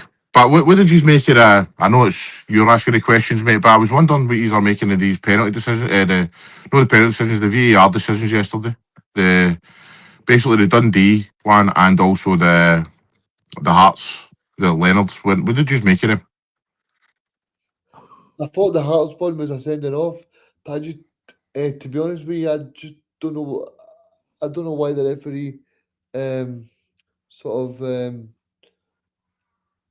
I don't know why the referee needs VR for the two goals. To be honest, Exactly. I mean, the Leonard one, for instance, it's like this is the problem. It's like the referee, right? He had a clear picture of that, right? It's not as if there was anything in his way. It's not as if there was any kind of obstructions of his view or anything like that. He made the decision that there was far too much of the pitch, you know, for the boy to run through and score. That's what I believe he gave him a yellow card for. Do you know what I mean? But then they tell him to go to VAR and he changes his mind. And I'm like, what is it that he's seen so differently there that he didn't see the first time? And that's the problem. You know, I really want referees to be allowed to come out and explain themselves. And I don't mean in every single match and in every single incident. But see, when it comes to big things like that, I mean, Derek McInnes has gone for a title here. And the boy Leonard has come in. He's played really well. He's established himself as a first team player at Hearts. And he'll be out for a couple of games now if they appeal it and it doesn't, you know, it doesn't get apprehended. But I mean, it's like, uh, it's just no wonder managers get frustrated and stuff because you want an explanation. McInnes might have went in after the game and asked for an explanation or whatever, but it just feels like, you know, you've made your decision. But the only reason you've changed that is because VAR says go and have a look at it. You never seen anything different from what you've seen initially. Do you know what I mean? I'm sure it couldn't be that difficult to put these put a set of mics on referees, like you know, especially in the Premiership, and you know, explain their they probably decisions. don't You know, want to do. They probably don't want to do it, Robin, because it's strong language for both the referee and the I mean, players. you get. I mean, it's a part of a referee's job, really, isn't it? I mean, you're going to get strong language shouted at you. Not if you're a referee, it comes part and parcel. Unfortunately, the way it's the way it is. You know, the referees go out to the VAR monitors and they're getting shouted abuse at them every week. So it's like it's going to happen. But I agree with you, Jamie. It wouldn't be too difficult to put a set of mics on these referees and really explain what's going on. And you're right. I think the word I'd probably use for referees now is they're getting a bit lazy with their decisions because now they've got now they've got the freedom and gone, right, well, if I get this decision wrong, say it's a home ball, VAR's just going to come in and back me up. You know, we've been saying that for months, so it's I don't know if our referees' job's becoming a bit more, a bit less. Sorry, a bit less. I don't want to say important, but you know what I'm getting at. It's a No, bit you're less spot on, Robin, with what you're front and saying forward. In terms of, you know, they can just use VAR as a backup if they need it. there. Aye. And I think that's the problem because I think Mark Grady said it on a different radio station the other day that they let's see if the referees make a wrong call but they go to VR, then they don't get marked they don't get marked down for it. So they know, for example, that if they make a wrong call for Celtic, for instance, say like John Beaton did like for the Celtic Motherwell game, but because uh, because he made a right call for Celtic they could call it a VAR, then that means that he's not going to get marked down. So he'll get all the top matches. Aye. So like say you make a call, right, and say you send somebody off, but it's a total wrong call, then you get 2 points taken off you. So the referee's not going to take that chance, is he? Definitely, but the thing is, it's like, see, after the match, see if it's just a case of, listen, tell fans this is what I saw. You know what I mean? This is why I gave this decision. Okay, I'm sorry. Maybe I did get that one wrong. Maybe that was kind of on me or whatever. But this is the reason I got it wrong. This is what I seen. Like that one yesterday, and even the Celtic one. To me, that was a. To me, right. If I'm being honest, I don't believe that the Hearts one was a red. I believe that there was too much pitch. Okay, there wasn't much cover and stuff, but you can't call that a goal scoring opportunity. You know what I mean? It was literally just like a step inside his own half. And then Totally. the thing is, right, so if that's the line, right, if that's the line of that, then the one at Celtic is a stone waller, an absolute stone waller, because he's further ahead. There's more a goal scorer opportunity than it is. But I mean, I don't know. It's like, But then, Jamie, do you think the referee was then influenced by the game earlier? Do you think that they would have possibly shown a yellow, but because he's seen that red earlier, he's been good point, mate. influenced by It's a good point. I mean, that's possible. That's definitely possible that he's looked at that one earlier and went, well, if that's a red card, then this is a red card. But like I say, man, for me, it's a yellow card in the Hearts one. I think Leonard's, that's extremely harsh. It was a foul. You know what I mean? The boy was away. I'm not denying that the boy was away, but he's still got a lot of work to do to beat the goalkeeper and all that for air, and for any Hearts player to know to catch him and stuff. But it was one of the clinical fouls, as you call it. But if that's the line, man, we're going to be getting loads and loads of red cards. You know what I mean? It's not even like that one that we trusted earlier on the season. Looking at that one now, if that Leonard's a red card, that Austin Trusty one's a stonewall red. You know what I mean? It does it really matter where the ball's gone and stuff like that? If you're miles away if you go, you know what I mean? It doesn't matter where the ball's travelling and stuff. So I just think it's pretty worrying if that's the rules, man, because he had far too much work to do, in my opinion. And like I say, the referee gave a yellow card. So I don't know, man. I just think that just influenced by VAR, innit? I think to make it even worse for Hearts, they didn't actually get to take the free kick. They actually got Aye. because the referee blew for the free kick, but then he blew for full time. So he basically just sent them off and then straight up the tunnel. And I was thinking, well, surely it's going to be at least another minute here. You know what I mean? As soon as the ball get put in the air, he's like, blow the whistle, and you're like, what? But again, man, it's baffling. If he came out and explained these decisions at the end, you wouldn't be having any of these questions. Aye, so see where they asked the red card for Dundee, right? This where the ball's moving make no impact on it at all, and what the referee's decision is. Because I think personally, right, I agree. I think it is a red card, right? But you've got to make an argument that the ball's not even gone towards the net. But when is it Yang that kicks it? And runs. The ball's gone the complete opposite direction. I think it was the Trusty one you mentioned earlier in the season where the ball was also moving away for the goal. Yeah, it sort of gives it a red. So it's a bit like, well, what are you sort of doing with that situation? Exactly, and we don't get told the explanations enough. We don't get told the rules. We could all look up, right, what are the rules here? But at the end of the day, it's down to the referee, it's down to VAR and how they interpret things, but you never get to hear from them. I don't understand. I do understand in a sense why you never hear from referees, right? Because you don't want it to be every single match and every single decision and it would just turn into, this big thing and stuff. But they should be allowed to, if a referee decides, you know what, I want to come out and talk about this, they should be allowed to do it. You know what I mean? They should be allowed to, after the match, just like any other interview, whether it's a player, a manager, a coach, they should be allowed to just come out and go, listen, I want to come out and explain this decision, but I'm not allowed to. So I think the only audio they ever spoke about was the one where Rangers scored, but the actual goal was offside. Remember the one, was it Adalasima? Remember people were saying that goal should have stood, but then the referees actually said, well, it was actually offside, remember? I remember one you're talking about, me, but I mean, I think they've tried to justify it now, be like doing what England do, with Howard Webb and stuff. They're bringing out Willie Collum at the end of kind of certain, points of the season and stuff, and but it doesn't help. It doesn't help. I mean, we don't really care about what decisions that happened 3-4 months ago. We care about what happens in the here and now, and I don't want to hear about what happened at the weekend there, in 2 months, 3 months. I want to know now what was the thinking here.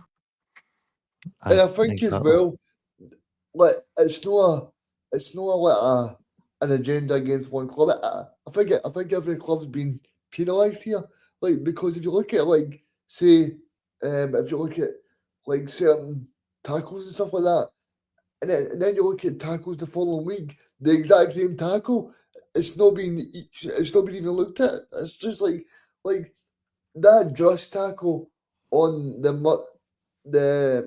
Motherwell player, just and then on Chamberlain, that should have been a clear red. And then you look at the one, who was it? Tierney few weeks ago. Tierney got absolutely battered off somebody in a few weeks ago when Celtic were playing at home, and they didn't even the player didn't even get booked. Aye, Aye. there's no consistency. That's definitely true. You know what I mean? Aye. But But boys, I'm going to ask you a really difficult question. As you mentioned, Jamie, you said you're feeling a lot more optimistic about this title race. So what I want to know is, boys, who's winning it then? If you had to make a prediction right now, who's walking away with the Scottish Premiership title? Regan, I'll let you go first, mate. Celtic for me after yesterday, because the bottle of hearts has shown. You know, I think that if you asked anybody in the Premier League where do you want to go for a 3 points right now, I think that's a perfect game. And the fact that they're now going in the top six matches against Motherwell, against Rangers, against Hibs. And don't forget, they're playing Celtic away, they're playing Rangers at home, and then they're playing an Edinburgh Derby. So I just feel like Celtic and Martin Hill's experience will bring them through.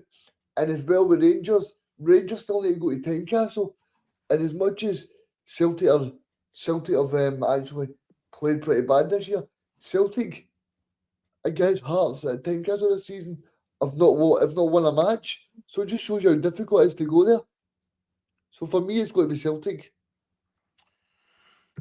um, it's changing week to week, man, for me. You know what I mean? I'm trying like a hypocrite every single week because I'm just saying like out it, or you know, Hearts have got a chance, Rangers are poor. You know what I mean? So it's like no matter what I say here, it's probably going to come back and haunt me. But I do believe now, as we stand right now, boys, I think it's between Celtic and Rangers. I've been really unimpressed with Hearts over the last few weeks. And I know it's mental to say that since they are top of the league and you know we're chasing them, but I agree with Regan. You know, I don't think they've been good at all in the last few weeks. I've been very, very kind of uninspired. Watching the game against Kilmarnock on the Saturday night, I thought they were awful, like really, really poor. They didn't even create an opportunity. Yesterday as well. Okay, they did score a couple of goals in that. It's a massive boost that Shankland's back in the team and stuff, but I mean, Livingston started off really well in the match. I was really impressed with them for the first 15, 20 minutes to get their goal. Scored a really nice goal through Stevie May. There are a couple of opportunities, and I was thinking if they don't take these opportunities, Hearts will come back in this game because every game you watch, you know, that's the thing as well. It's like there's going to be more twists and turns, and we've been going about this for a long time now, and there has been twists and turns, and there's going to be more because every game you watch, everybody's got a spell. You know what I mean? It's like yesterday when Celtic were missing all the opportunities, and I was thinking Dundee are going to have a spell here. You know what I mean? And they did, and they scored their goal in the exact same way Livingston. You know what I mean? And Hearts got their spell. Shanklin scored a lovely header and stuff, but I've got to admit, overall, I thought Hearts were pretty rotten as well. I don't think they created much chances outside the two goals that they scored and stuff. So I agree. I think it's going to be a tough game for Motherwell against Motherwell on Saturday for Hearts. Celtic play St Mirren at 3 o'clock as well. If Celtic and Hearts win the match, the pressure's all on Rangers, and that might, you know, it's all about pressure. It's all about pressure as well now. Do you know what I mean? I did say last Aye. week if Hearts or Rangers drop any points this weekend, and Celtic will be inspired by that because the pressure's now kind of like we're back in this, let's go and do it. Do you know what I mean? Whereas the pressure's on the teams that are, you know, haven't got the job done yet and that. Do you know what I mean? So I don't Jamie, the know. thing for me is, I do believe it's between Celtic and Rangers, but I don't really want to say Rangers. But if I was to somebody was to say to me, put a £20 bet on right now, I'd put it on Rangers. right, okay. And Jamie, the thing for me as well as Jamie is, I'd like to get your thoughts on is like see in terms of like, Celtic in general. See every time the Hearts play after Celtic and Rangers, they always seem to slip up. Aye, that's what I'm saying. It's like the pressure zone and it's different because Celtic yesterday were still chasing, right? So it's weird, man, because it's like if Hearts had played later, I think Hearts would have struggled as well as Celtic and Rangers had both won because Hearts are leading the pack. I think if you're leading, like the pressure zone, do you know what I mean? The pressure zone. Whereas if you're kind of just behind, it's like, right, we need to win the next match, we need to win the next match and stuff. It's a weird situation to be in, man. It's like, 3 points between the top three in this country with 6 games to go is incredible, man. We should all be proud of the league this season, even though it's not been the best standard and stuff. The fact that we're here with 6 games to go, 3 teams could win it, man. Even the relegation point, I think we all agree Livingston's away, but Kilmarnock, Aberdeen, St Mirren, are all down there as well. The bottom of the league, Andy could go down top of the championship as well. Is exciting and stuff. So I mean, it's been a really, really good season if you look at it from that point of view. Maybe not look at it from the standard point of view right enough, but Well earned. either way, man. Either way, there's going to be twists and turns, boys, and it's going to be exciting. See, Well I've got earned. another point as well, and I hope Neil Doncaster is listening in the SPFL because surely this is a point, guys, where he actually say he talks to like Amazon or somebody like that and says, "Look, the SPFL's had the best season in years. Surely you want to sign up for next year? Surely there's going to be somewhere where we can get a bigger TV deal because like this has been a great season. We need to take advantage of it." Well, the problem is I don't think the Sky deal's still got a few years yet on it, doesn't it? So I'm going to assume Sky are going to want to see that out, especially if the league continues to go in the way it's going right now. And that's unfortunate for us because we probably could get a better package. I did just see actually the Scottish Amateur Football Associations have opened up a pay-per-view package for their whole league, so you can buy any game you want, anytime you want to watch any team. So it's a time where that market's starting to open up, and I'd be interested to see if the SPFL would ever take a look at that. But you're right. But I think we'll learn 2 things at the weekend, in my opinion. I think we'll learn Celtic can handle the pressure because they would have folded it then if they couldn't. And I think we learned Hearts can handle the pressure if they're playing on the Sunday. I think that's the 2 things we learned. We're yet to really tell with Rangers. There has been points where Rangers haven't handled it very well, and there's been points that they have. We'll find out next week because obviously, as you said, Jamie, Celtic and Hearts play on the Saturday, Rangers play away at Falkirk. So that's going to be an interesting weekend. But my main takeaway for that weekend is Hearts can't handle being the Sunday team. They cannot hack that pressure. And as you said, Jamie, although we're going to talk about Motherwell's defeat in a minute, Hearts are struggling big time, don't they?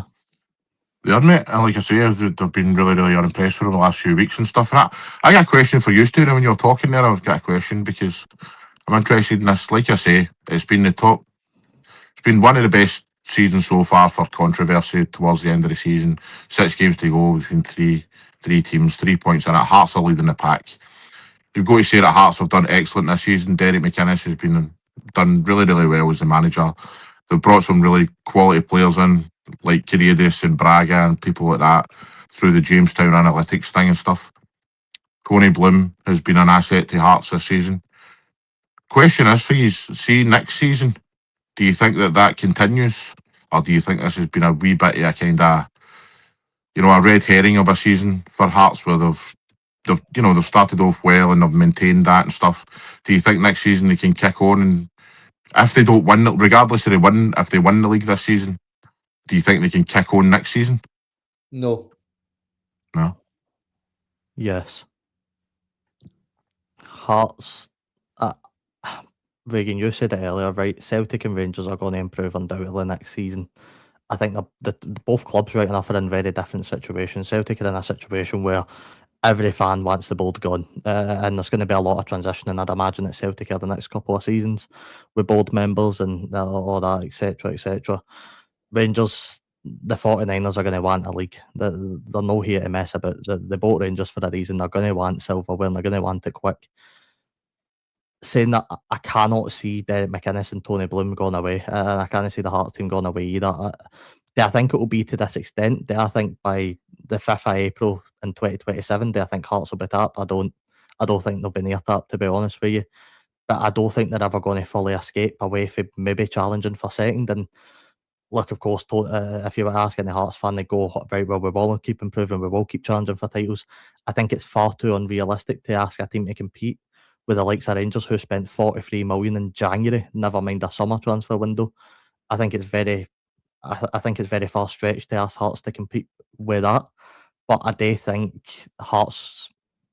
I think over the next 10 years, Hearts will finish third or second more often than not. I can't see Hearts having another season where they're going to be in the relegation zone or they're going to be bottom six, because I think unlike your Aberdeens and your Hibs, Tony Bloom's got that investment. And look, Tony Bloom's not here to mess about either. He's going to put a lot of money, but Tony Bloom, in my opinion, can't invest as much as the 49ers can at Rangers, or as much as Celtic might be able to invest going forward. So I think they'll go away to some stretch. I'm not saying they're going to be up challenging for the league next year, but I definitely don't think it's going to be Celtic and Rangers finish 20 points ahead of third next season. It's going to be tight in that, I think.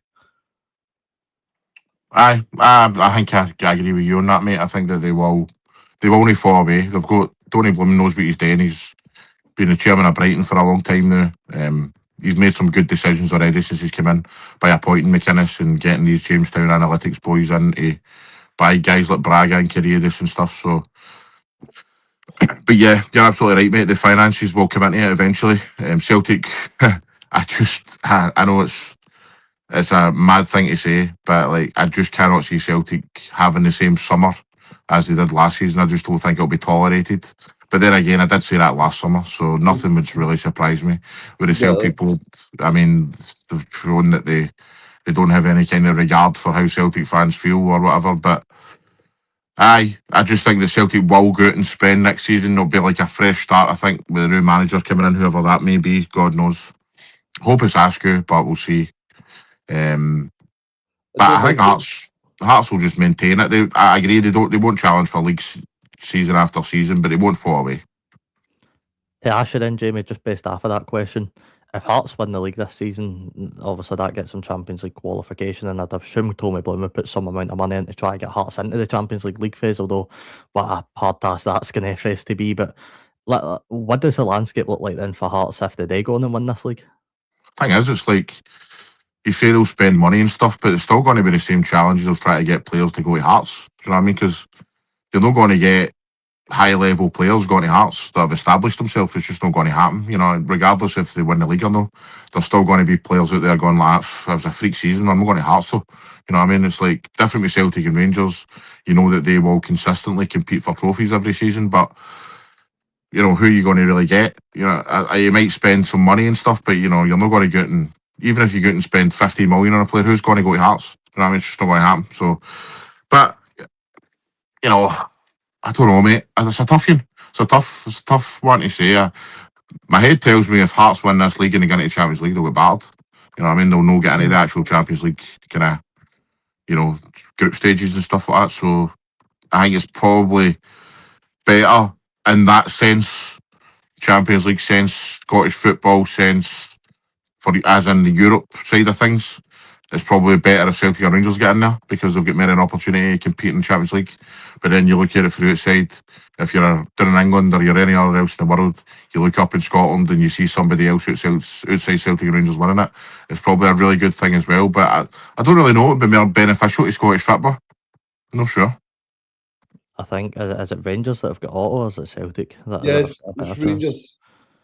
I think for Scottish football, you're probably looking at Rangers then. It's your best sort of bet. I don't get me wrong, Celtic will never let a result like Kairat or Matty happen again. I truly believe that, as Jamie mentioned with the summer. I don't know about that, Robbie.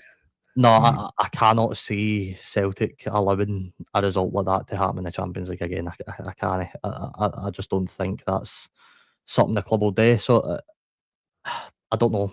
You're right, Jamie. It's such a weird one. To answer the question earlier that I even asked, if I had 20 quid in front of me and somebody said put a bet on who wins the league, then I'd put Rangers as well, to be honest with you, from an outsider point of view. It's still astonishing to me that Rangers have only lost 2 league matches this season, yet find themselves still sitting behind Hearts after 12 draws. It's a pretty crazy start when you look at it like that. Any of the draws turn into wins and you're looking at a completely different story, to be honest with you. So it is so interesting. See, to be honest with you, mate, see if Celtic somehow win this league. For me, there's only one person that has made that happen, and it's Mark Laniel. The job that guy's done is just incredible, absolutely incredible.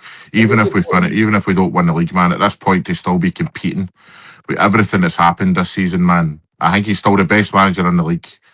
And he's the difference. He's the X factor when it comes to Celtic still being in this title race, in my opinion.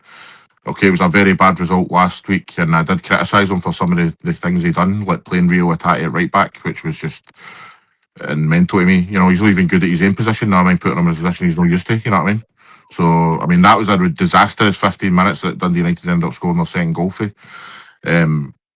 So, you know, it just shows you this week Hattati didn't even get on the park. You know what I mean? So, but that's the thing, Martin O'Neill learns for these things. He understands these things when he sees them. And I believe that, put it this way, out of the three teams, I'd be wanting to get, if I was an outsider, I'd be wanting to get him with this manager, Martin O'Neill, in the last 6 games to go. So I think there's got to be statues and everything of that guy if we win the league this season, because after what Wilfred Nancy done, after what Brendan Rodgers done, after what Dermot Desmond and his boy have done this season, and everything else, Peter Lawwell, with not, you know, fucking what's his face sitting, sorry for my language, sorry, what's his face, Paul Disdale sitting in the stands sleeping and stuff like that. You know, after everything that's happened this season, Martin O'Neill's got to have a statue outside Parkhead if Celtic win the league. Not to Jamie, this. see, the thing is that I was thinking about as well. Do you think that Celtic winning the title actually is bad for is bad for maybe Celtic fans, because then the board go, well, Dermot Desmond was spot on, it's Brendan Rodgers' fault. Martin O'Neill won it. Well, I'm a big proponent for it is a lot of Brendan Rodgers' fault, to be honest. Brendan Rodgers started the season didn't want to be at Celtic, he wanted to be in Saudi. This is my honest opinion. He didn't want to be there. He fell out with the board and stuff. That's why he didn't sign his contract, and his heart wasn't in it. That's why he played Dane Murray at Tynecastle that day. That's why he was making decisions that everybody was going, what are you doing? Because he was trying to work his way out the club. So I blame Brendan Rodgers, I blame Dermot Desmond, I blame everybody, every single person apart from Martin O'Neill and the club. I blame all the players for how they performed throughout the season and stuff like that. Sorry, Jimmy, my point is, I know. do you think that Celtic will just go, well, our recruitment's been fine, there's nothing to see here? I know what you're saying, mate, and that is a very strong possibility. That is a very strong possibility, but I will never ever be one of these fans that wants Celtic to lose in any kind of circumstance. If there's a Celtic fan out there genuinely saying, I hope we don't win the league, then to me they're not really a Celtic fan.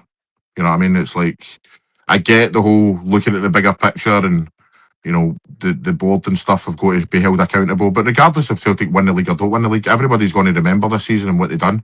You know what I mean? So, no, I know what you're saying, mate, but no, I will never ever want Celtic not to win a league title.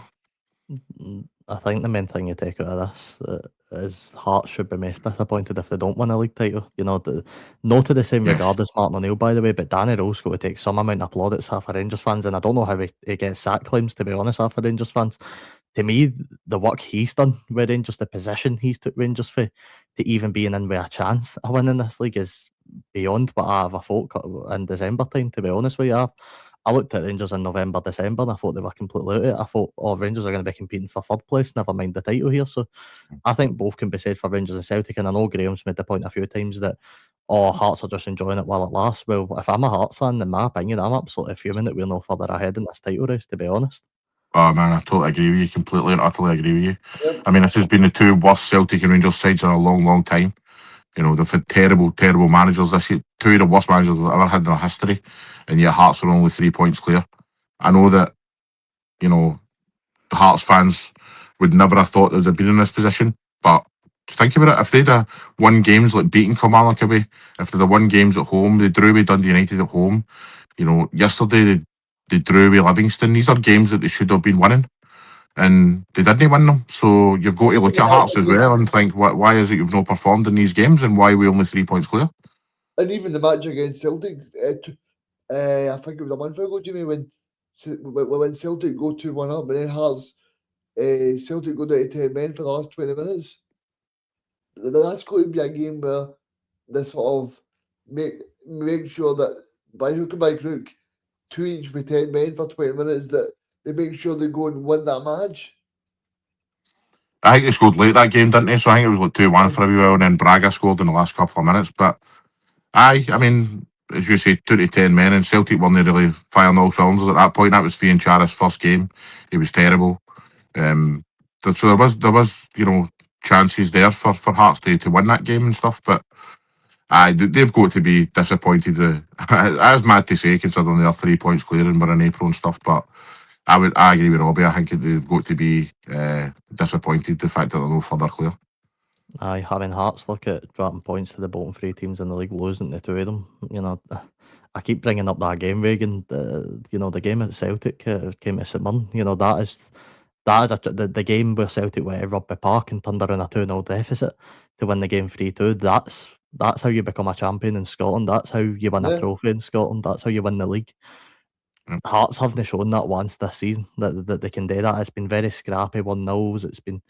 And I'm sure there probably is examples where Hearts have, got through and they've looked impressive, and of course there's games they have, but you're even looking at the away loss at Easter Road 3-2, and I know it's a derby game, but if you're going to be winning leagues and you're going to be winning trophies, you can't be affording to go away to Fir Park and draw 0-0. And I know there's countless other examples where you're looking at Celtic and Rangers and you're looking at Celtic going to Motherwell and getting beat 2-0 and played Daffy Park, but if Hearts truly want to do it, and as you mentioned, Jimmy, with the position that Wilfred Nancy and Russell Martin found both your clubs in at the time, you're looking at that position. The fact that you're right, the fact Hearts are only 1 point clear of Rangers and 3 clear of Celtic is really, really, I don't know the right word. I don't want to say embarrassing, it's too strong, but it's bad. It's a pretty bad position to be in, to be honest. It's a terrifying position to be in because now you're facing the possibility of finishing third this season. Aye, because at the end of the day, guys, I mean, I actually thought that in the middle of January, February, that Celtic had no chance. I know that they were going to bring in players in January, they were going to do things, but I just felt like it was too far away. And I think for Hearts I know Motherwell was a good season, but for Motherwell to play Hearts off the park, I think even when you look at the Hearts game when they went tiebreakers about a month ago, and they went 2-1 up. It's matches like that where you look at, right, see if they would have just stayed in the game for a bit longer and actually took a draw for that game and won that game, that could have totally changed the complexion of the actual season. Because if you look at Celtic have not played one great game this season, and they're still in the title race. And you look at Rangers, Robbie. I mean, you guys heard about it. Rangers have had like 12 draws, and they're still there. Aye, well, look, you look now. Hearts finished third in the league. We're going to look back at 10 years and nobody's going to remember this title push. I can assure you, name day will remember Hearts challenging for the league if they finish third this season. So you're really disappointed if you're a Hearts fan at this point. I think I agree that you should be disappointed, a Hearts fan. I think it's their away form that's been kind of letting them down recently in the last few months.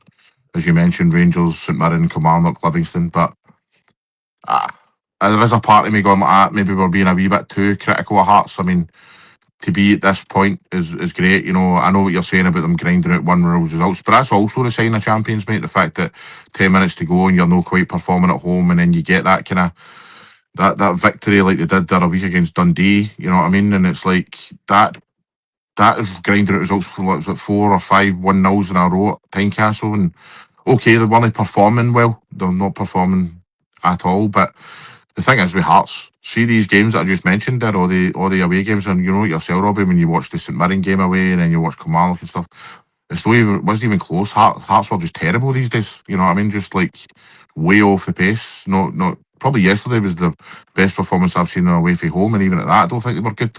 So Aye. that's been the problem, mate. You know what I mean? It's like their away form at Tynecastle, it's been fair enough. They've been winning games and that, but if that continues, their away form, they've still to go to Parkhead, didn't they, and stuff. So I mean, it's Still to go to Motherwell. been interesting. Still to play there for Motherwell. as well, Jimmy. Mm-hmm.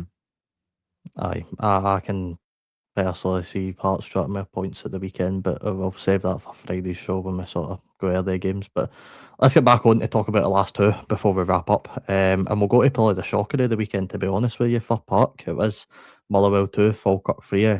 Result I really didn't see coming. Of course, Falkirk lost to us just pre to the international break. I expected Motherwell to come back for this international break, fired up and ready to go for the last part of the season. And Falkirk surprised me, to be honest with you, Reagan. Barney Stewart getting on the score sheet again after only 3 minutes. And then Brogio scored in the 45th and Calvin Miller scored a penalty. And the 2 goals for Motherwell came to Elliot Watt and to Wanda Maswinishi. Scott Bain having an absolute howler for Elliot Watt's goal. But it was a really surprise victory, Reagan, for Falkirk, and a big 3 points that, by the way, congratulations to them, because it sealed their top 6 status. Falkirk first season back in their top 6 club after many predicting them to go down as well. Aye, obviously, Robbie, I don't know if you watched the show on Friday, but we spoke to Alan, a Falkirk fan, and he said to us the score's going to be 3-2. What a But prediction. I think in general, I think this was always going to be a match where both teams were going to play good football, and it was all about who was going to take their chances. But fair play to Barney Stewart again. I mean, the only person that's not watching Barney Stewart is Steve Clark, probably, because he honestly, he's probably not going to pick him for the World Cup. He's probably going to take Che Adams, who has not scored a goal in a while for Scotland, and he's probably going to take probably George Hurst as well. But that's for a different day. But great play by Falkirk. But I know a lot of the talk's going to be about Motherwell, and that obviously playing it for the back and the goal they conceded straight away. Aye, Jamie, I remember you saying earlier that you're hoping Jens becomes the next Celtic manager. I think every Celtic manager does, and every Celtic fan does. And to be honest with you, I think it would be interesting to see how he gets on. He's had a very, very good season, Jens, at Motherwell. Phenomenal compared to the team you were sort of watching last season under Motherwell. As we mentioned, he's transformed some players. It was a bit of a sore one to take, but you'd imagine Motherwell will still be all right for the rest of the season. Aye, definitely. I mean, I really need to watch what I'm saying about Falkirk these days. I usually wouldn't really care, but I've just got a new manager in work, and he's a big Falkirk man, and he's follows them home and away and all this. So I'm going to be doing nothing but praise Falkirk from now on. It's probably better for my interest if I just if I don't ever slag Falkirk between now and the end of the season or next season that as well. So but Falkirk have done a great season. John McGlynn's proved he's a really good manager. Barney Stewart's on fire, and we spoke about that a few weeks ago, Robbie, about how Barney Stewart should be in the Scotland squad and stuff like that as well. And Steve Clark needs to be looking at these guys and stuff. And when it comes to Motherwell, there was a few people shouting for, well, Motherwell, are they still and they're in a title race? That maybe 5-6 years ago, it was never going to happen. You know what I mean? It's like they don't have the squad. The boys like Elijah Just and Elliot Watt and all that have played pretty much all season. You know what I mean? And it's like you can't really blame these guys for having off games or whatever, or no performing for 90 minutes at this stage in the season and that, because the guys who are coming off the bench just aren't up to scratch with these boys. You know what I mean? And I'm not surprised that Motherwell are kind of losing matches at this point and stuff. They've had an amazing season. To be even, talked about, was it 4 or 5 weeks ago, I've been in a title race, has been unbelievable. I think Askew showed that he can turn players that we hadn't even heard of before, who were playing okay over Europe and that, and turn them into real good Scottish Premiership football players is a good sign for me. They work as a team, they all know their positions. It's just when you watch Motherwell, as a kind of delight to watch as well. But I think Askew has done enough for me, mate, to merit getting the Celtic gig next season. Gain him a bit of time, give him a pre-season, saying, right, here, get some of your own players in. Who do you pick? Whether that is getting Elijah Just in and all this. And he's still going to love Elijah Just if he comes to Celtic next season, by the way. Yeah, I'll always rate a player. Well, I can see that with your tap on the day. You're supporting the Celtic anyway today. So, but I think I could see him ask you if he does come in going for Elijah Just and Elliot Watt. These kind of boys match when he say. I wouldn't be surprised if all 3 of them came to Celtic next season. Which I would welcome, to be honest with you, because they've all shown this season that they're good players. But he's turning the Stephen O'Donnell into another kind of Cafu right back and that as well. And I'm all for Askew getting a shot next season. The difference between there's people going like that. Wilfred Nonce was kind of at that level, and here and he won trophies. Wilfred Nonce didn't know the first thing about Scottish football. Askew has shown this season that he can manage in this league, and he knows the league well and stuff like that. So I would much prefer him to like a Robbie Keane, to be honest with you. I know that Robbie Keane's doing a decent job at Ferencvaros and stuff, but nah, I don't see a kind of great difference between going for Askew and Robbie Keane. So you may as well just go for the guy that's along your road. You know what I mean? If a manager can convince Paul McGinn he can catch Toyosu Olasanya, should be managing Real Madrid, never mind Scotland. Like that's some mentality he's put into the players. But seriously, like, you're right. See, if I was Rangers or Celtic, I would be flinging everything at getting just Maswinishi and well, no for Rangers, Jens, because obviously Danny Rowe's still relatively new to the job. If you're Celtic especially, you'd be flinging everything at Jens, but you're looking at just Maswinishi, probably Ibrahim Said's a good player, and Elliot Watt as well. If you're Rangers or Celtic, You want the full team, Robbie? you might as well take the full team at this point. But no, they players, if you're Rangers or Celtic, you're looking to try and snap them up as quickly as possible. And that's why I want to ask you, Reagan, how much trouble are Motherwell in? And I know they might get good money for these players, right? But you're never going to replace that type of quality with the quality they've got now, especially in the managerial department. Totally. I mean, I just hope for Motherwell's sake that they don't go and appoint, say, a Tony Docherty. No disrespect to Tony Docherty, but I think Motherwell fans will hope that he just stays in the BBC studio from now on. But Imagine I'm going just, for Jens Berthel Askew to Tony Docherty in your dugout. I'd feel rotten for the Motherwell fans. Honestly. but honestly, I think it's so important that they actually stick to the plan and go for somebody that's plays the same style of football. I'm not going to say they're going to attract like a top level manager for the English Premier League, but they can attract somebody with the same style of football and somebody who's got a philosophy. And please don't go for Wilfred Nancy because Well, do you know what? Do you know what? See, when you're saying that, there, I was thinking. I know it sounds ridiculous, right? But see if you give Wilfred Nancy a pre-season and give him his own players, not that. I don't think Wilfred Nancy's an awful manager. I just think he Jamie, done the wrong.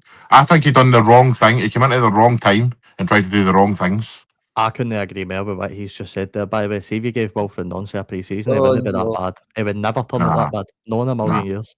It would Columbus turn Crew out were flying, man. They were absolutely flying. You know what I mean? And the I football don't they were know. playing was outstanding.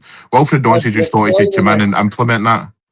He thought he could just come in and implement that to these players that halfway through a season. It just was never going to happen. It was You know what I trying mean? to And he teach, was too stubborn. he was trying to teach Jim Forrest how to trap a ball, mate. I know, mate. I know. But I give him a pre-season, mate. I guarantee you he would do well at a Scottish club. I think he would. He done the classic. He done an FM save and just try to download a tactic and implement it straight into a team, and it just didn't work. Nah, But it's managers always stick by their philosophies. But I agree with your point, Jamie. But aye, Jamie. I mean, what are you thinking about Motherwell with Jens? Because I'm looking at Jens, Just, Maswinishi. The chances of Motherwell even being able to hold on to them next season is very, very slim to none. So I mean, what type of position do you think they could find themselves in? Mate, it's such a fantastic point that I hadn't even thought about, honestly. You know what I mean? It's like if Jens goes, you're a victim of their own success, basically. You know, if Mashwanisi, Just, Watt and all that all go, Slattery, all these guys, where do they go for there? They might get a few quid in for them, that's definitely sure. But you've got to go to the guy who appointed Askew and say, right, who done that? Let's go to him. Right, who's next? You know what I mean? And the chances of you getting another Askew again are pretty slim. But I mean, the guy who identified him should be spoken to and asked, right, where did you get him for? And let's do it again. You know what I mean? But yeah, you want success when you're a Motherwell and stuff like that. But as you say, mate, you know, these players are going to be fought after in this summer. Well, aren't the they? thing is, the thing is for me, right, and I get for a club point of view, it's going to be a good season because you're going to get a lot of money for these players, right? But see, for a fans' point of view, you've no got success this season. I mean, you have looked at if Motherwell end up finishing fourth this season with these players, and that's still a brilliant season. You're into European football, but you've no really got the best that you probably could get under these guys, and that's the thing that's probably going to be frustrating Motherwell fans. They obviously had the semi-final very early on I in totally Jens' agree, Robbie. tenure, but they're going to have nothing to show for this again in 10 years. They're going to look back at this season under Jens and it's going to feel like a fever dream to them because they're not going to have anything to show for Jens' time at Motherwell. Aye, and Oh, no. I think the big thing as well, Robbie. I know you probably don't want to talk about him, but Stephen Robinson is a better Motherwell manager than Berto Askew. Stephen Robinson got Motherwell to a Third, Scottish final, and he got them third in the table. and a Scottish League Cup final as well. Obviously, I did lose both, Aye. but he managed to get them a third place finish. But on the other side, a manager that will be remembered long in history for Falkirk, Paul Gundon is one of the greatest ever managers, Jamie. John McGlynn, top 6 finish, first season back in the Premiership, 3 consecutive promotions, the list goes on and on. What a season Falkirk have had, and what an achievement for John McGlynn as well. Falkirk are amazing, mate. I think Falkirk are going to win the Champions League next season. They're just the best club ever. Love them to bits, mate. Every single player and every single fan is just amazing. But I agree with you, mate. John McGlynn has done a fantastic job for Falkirk over the seasons, and fair play to them. They've come up for the first time in a long, long time, and they've played really well. The thing is, it's not as if they've sat behind the ball for 90 minutes every game. They've tried to express themselves. They've played good football. And doing all that while Scott Bain is your goalkeeper is just really, really quite impressive. Considering you say another howler at the weekend there, and they're still winning matches and stuff. And that's one thing I do say to my manager in work is, listen, I'll praise you all day long, but I'm not tolerating any Scott Bain part, because he is just awful. You know what I mean? And he's like, no, Scotland's number one. Scotland's number one. If we go into this World Cup with Scott Bain as a goalkeeper, man, I ain't staying up to 2 o'clock in the morning watching it. I'm telling you that right now. I am not staying up to watch a 5-0 defeat to Haiti with Scott Bain in goals. It's just not happening. Aye, it is a scary prospect that Scott Bain is actually going to go on the flight. But and that's not even a disrespect to Scott Bain, right? That's just more the quality of goalkeepers Scotland have as a whole, that we are going to be taking a guy, the only goalkeeper that's Scottish, by the way, that's playing in a sort of bigger league. By the way, he's the only one that's going to be taken to the World Cup that's actually actively playing, and yet he's still the third choice goalkeeper. That's pretty scary stuff. I think it is. See the thing that you talked about there, obviously John doing a brilliant job in terms of Jamie there. See in terms of that, right? See the manager, see in terms of the best manager in Scotland this year. So I don't know when they're going to talk about it, but surely it's got to be like done pretty early, because what are they going to do? Like, because if Darren Rowe wins the league, Rangers fans are going to moan about that. If Martin O'Neill wins it, they're going to moan about him. If Derek McInnes wins it, they'll be moaning for him. If John McGlynn wins the cup, they'll be thinking, how's he not the manager of the year? So it's going to be one of the years. I think it's going to be the exact same thing with players as well. If Rangers or Celtic go and win the league and it goes to Braga or something, people are going to go, how was he won? You know what I mean? It's going to go to, if Celtic win the league, it's going to go, you've got to get Benjamin Negryn, in my opinion. If Rangers win the league, you've got to get I don't know who that Fernandez, their centre half or whatever. Do you know what I mean? But that's a good thing as well, man. It's like, I don't even know who you would say is player of the season at this point. I don't know whether it is just I don't know whether I'm thinking Negryn because of his goals, but I mean, Braga, send me a shout, Mash Winese, Elliot Just. I keep saying Elliot Just, Elijah Just, sorry. And but I know who you're going to say, Robbie. But I mean, I think if it stands right now, I say Negryn.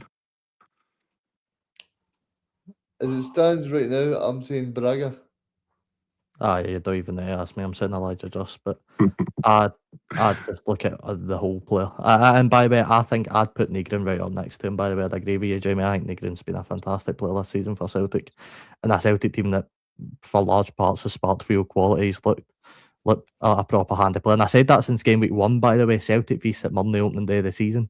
I looked at his first half performance and said he'll be a good player for Celtic, because you could just see it out him straight away. And they get a lot of criticism for Celtic fans at points in the season, but I think he has proven that he could be player of the year. And I think the manager of the year's debate's so weird. You're looking at a manager, the only manager in Scotland that's won a cup, and Stephen Robinson. He's not going to get a shout in because the job he's done domestically in the league, of course. But don't forget he has won the cup and led. When he was here, he led St to the semi-final. So he's done a no bad job in that regard. But I get why he won't get it.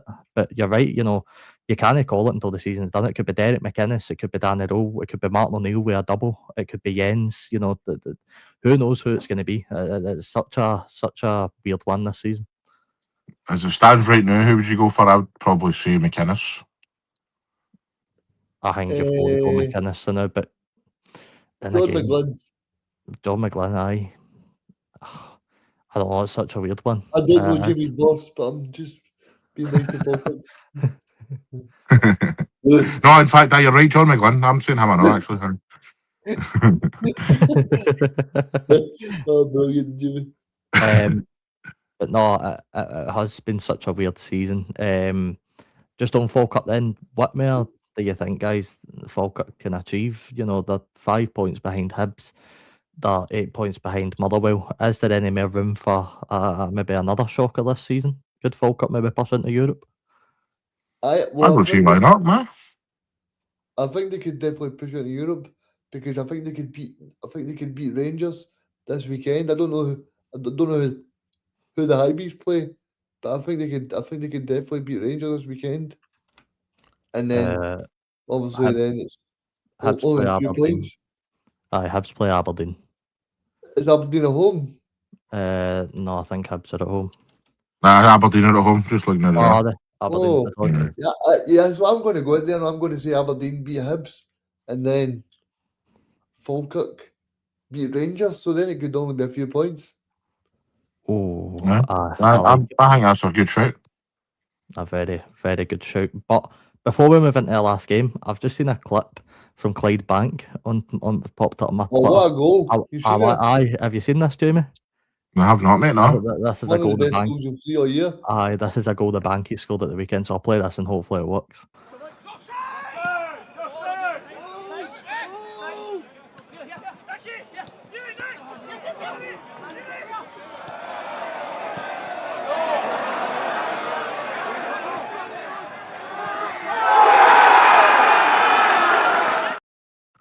What a lovely goal, by the Bankies.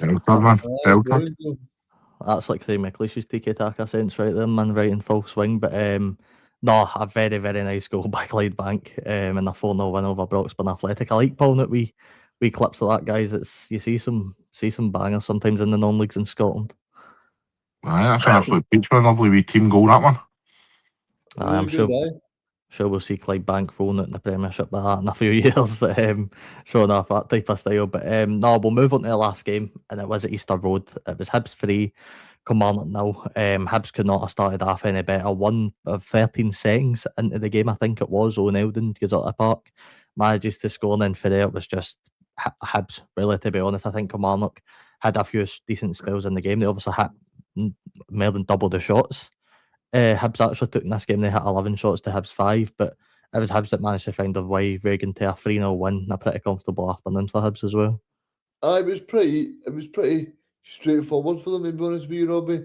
13 seconds in, I think if you're a fan of the rugby park team, you probably pack your bags after 13 seconds because you probably thought you're going to do really well after the obviously beating the league, the team at the top of the table. And then to go there and play so bad, it just shows you that obviously it's difficult because of the budgets now. But I mean, to get a response the week before to win, obviously against the team at the top of the table, and then to go there after 13 seconds. But I think I'm right in saying that I think the away form for them has been terrible this year. So that I don't really think they do really too well. See when they don't play at the home stadium. So I think in general, I don't think they're doing too well. But I think obviously they'll do enough to stay up. Aye, Jamie, it's a result for St Mirren and Aberdeen's perspective anyway that probably suited both clubs more. You know, Kilmarnock, you're going away to Easter Road. It's never going to be easy. It was a comfortable afternoon for us, but a Kilmarnock point of view, they'll be hoping they can try and bounce back against Dundee next week because the pressure is really on now. You know, if you start getting sucked away for St Mirren and Aberdeen, suddenly it's looking against you that you're going to get it, and you're going to get out of this relegation playoff spot. And I think Neil McCann's got what it takes. I think he's instilled some good confidence into this team. Of course, he's taken a few bad results. The Falkirk one springs to mind, but he'll be hoping for the run and he can try and swing some points back in his favour. Definitely, mate. And as I mentioned earlier about Celtic with no getting that early goal when they made a comfortable afternoon, that's exactly what Hibs done. Hibs got that early goal, they made that kind of comfortable afternoon, they just kicked on for there, ended up winning the game relatively comfortably. But I mean, Kilmarnock point of view, very, very inconsistent, aren't they? You know, they can go out and play really, really well one week, you know, score a few goals, and they beat Hearts, like I say, the other week there, and then they go and lose to Hibs away from home and don't lay a glove on them whatsoever. I think Neil McCann is a decent manager. I think if you're a Kilmarnock fan, you're probably pretty confident with him at the helm, and they've got some good players there. You know, Finlay Curtis coming in is a decent young player, and you'll get Boy Hugo up front, and you know, a couple of good players in amongst them, but they need to start winning matches. It's all about winning matches at this point in the season. It doesn't even matter if you play really poor. You know, you just need to start picking up points. And then if you're looking at that bottom of the table, you know, St Mirren are now in form and they're looking up the way. Aberdeen are not in form. They're looking down the way and stuff. But you've got to remember Dundee are there as well. By the way, they're only 5 points off. And I mean, I wasn't really impressed with Dundee yesterday, to be honest with you. I thought that they were second to every ball with Celtic and stuff. They did have that spell where they scored the goal, and Simon Murray's a good goal scorer up there for them and stuff, and I like the boy Congrove and stuff. But I don't know, I think that Dundee might get sucked into it as well, to be honest. I think that they're gonna have to start picking up points. It's all about picking up points, man. You know what I mean? But the thing is, St Mirren are going to Parkhead next week. That's going to be a tough game for them. I know that McLeish started really well and that, but you would expect Celtic to get the 3 points. That gives kind of clubs like Kilmarnock and stuff, Aberdeen, who are at home to Hibs, you know, a wee bit of an opportunity there. So they've got to take it on. You know what I mean? These guys have got to take advantage before the split. You know what I mean? That these teams going away. So I will see what happens. But Kilmarnock, I think Kilmarnock will stay up. I think. I don't actually know. I mean, I think Dundee could get sucked in it. Actually, there. You're looking now at a split where I do believe it's going to be St Mirren hosting Kilmarnock and Livingston playing away at Aberdeen, and Aberdeen are going to be hosting St Mirren and Kilmarnock. So you're looking at a split where it probably does favour St Mirren and Aberdeen more than it does Kilmarnock. But as you said, Jamie, Dundee, that first half, I thought were absolutely shocking to watch. I didn't see one single spark of hope out of Dundee that whole first half. I thought did a couple of times where they broke down the left-hand side under, as Reagan mentioned earlier, Ugani, who I thought looked all right, but apart from that, Reagan, they done near enough nothing. So it is going to be such an interesting bottom sort of 3-4 race. I think the best thing in the first half, probably, was that wee sort of flick that the Dundee player done. I thought that was brilliant for the Dundee player, but I think in general, I don't think Dundee really offered too much. But I think second half, Stephen Presley will be satisfied with what he got. But like I said earlier, I didn't understand why straight after he got the Dundee penalty, he takes off Simon Murray and brings on somebody else. Simon Murray just scored you a goal. You're taking him off. Aye, that was a weird one. But boys, we've went on long enough. Before we wrap up, I just showed you one of the best goals you'll see this weekend. I'm now going to show you one of the worst own goals you'll see this weekend, because former St Mirren player Thierry Small, who used to play at left back on loan for the club, but is now currently playing at Preston North End.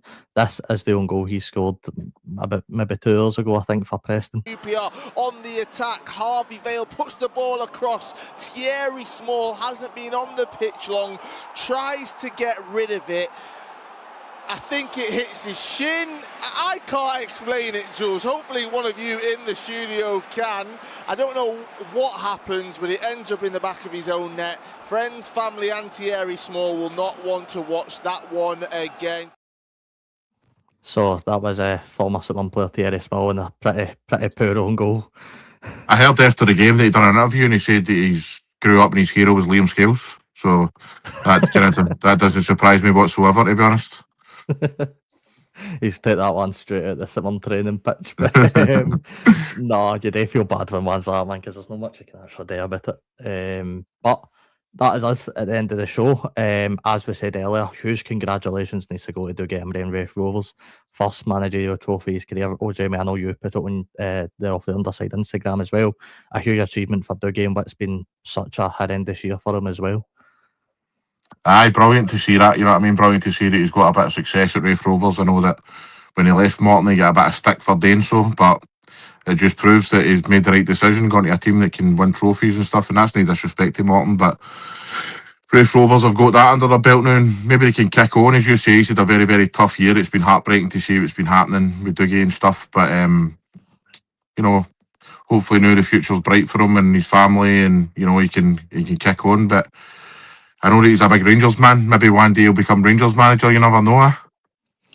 Aye, you just never know, and I'll take that full disrespect on Greenock Martin because they never win trophies enough before ever in our shadow. But no, Jamie, thank you so much for joining us. What are you up to these days? Actually, that's a bit of a fun question. What's the podcast up to? I know, as you can talk about, you've just launched a new Celtic show as well with you and Corey. Yes, mate. As I said to you before, like we made the decision at the start when Off the Underside was just kicking off. Right, how are we going to do this? Are we going to make it a Celtic podcast? Or are we going to just make it a general football podcast because we love all football and we've been doing that road, and it's became a wee bit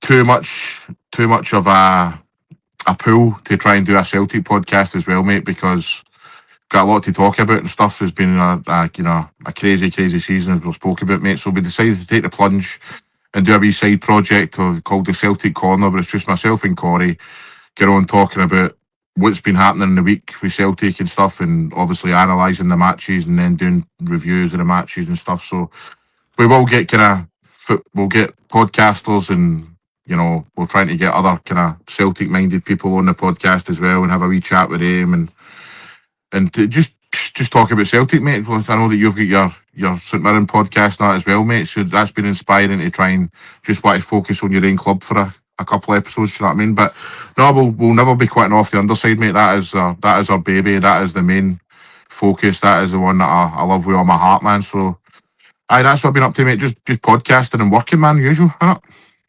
Aye, it is definitely the usual.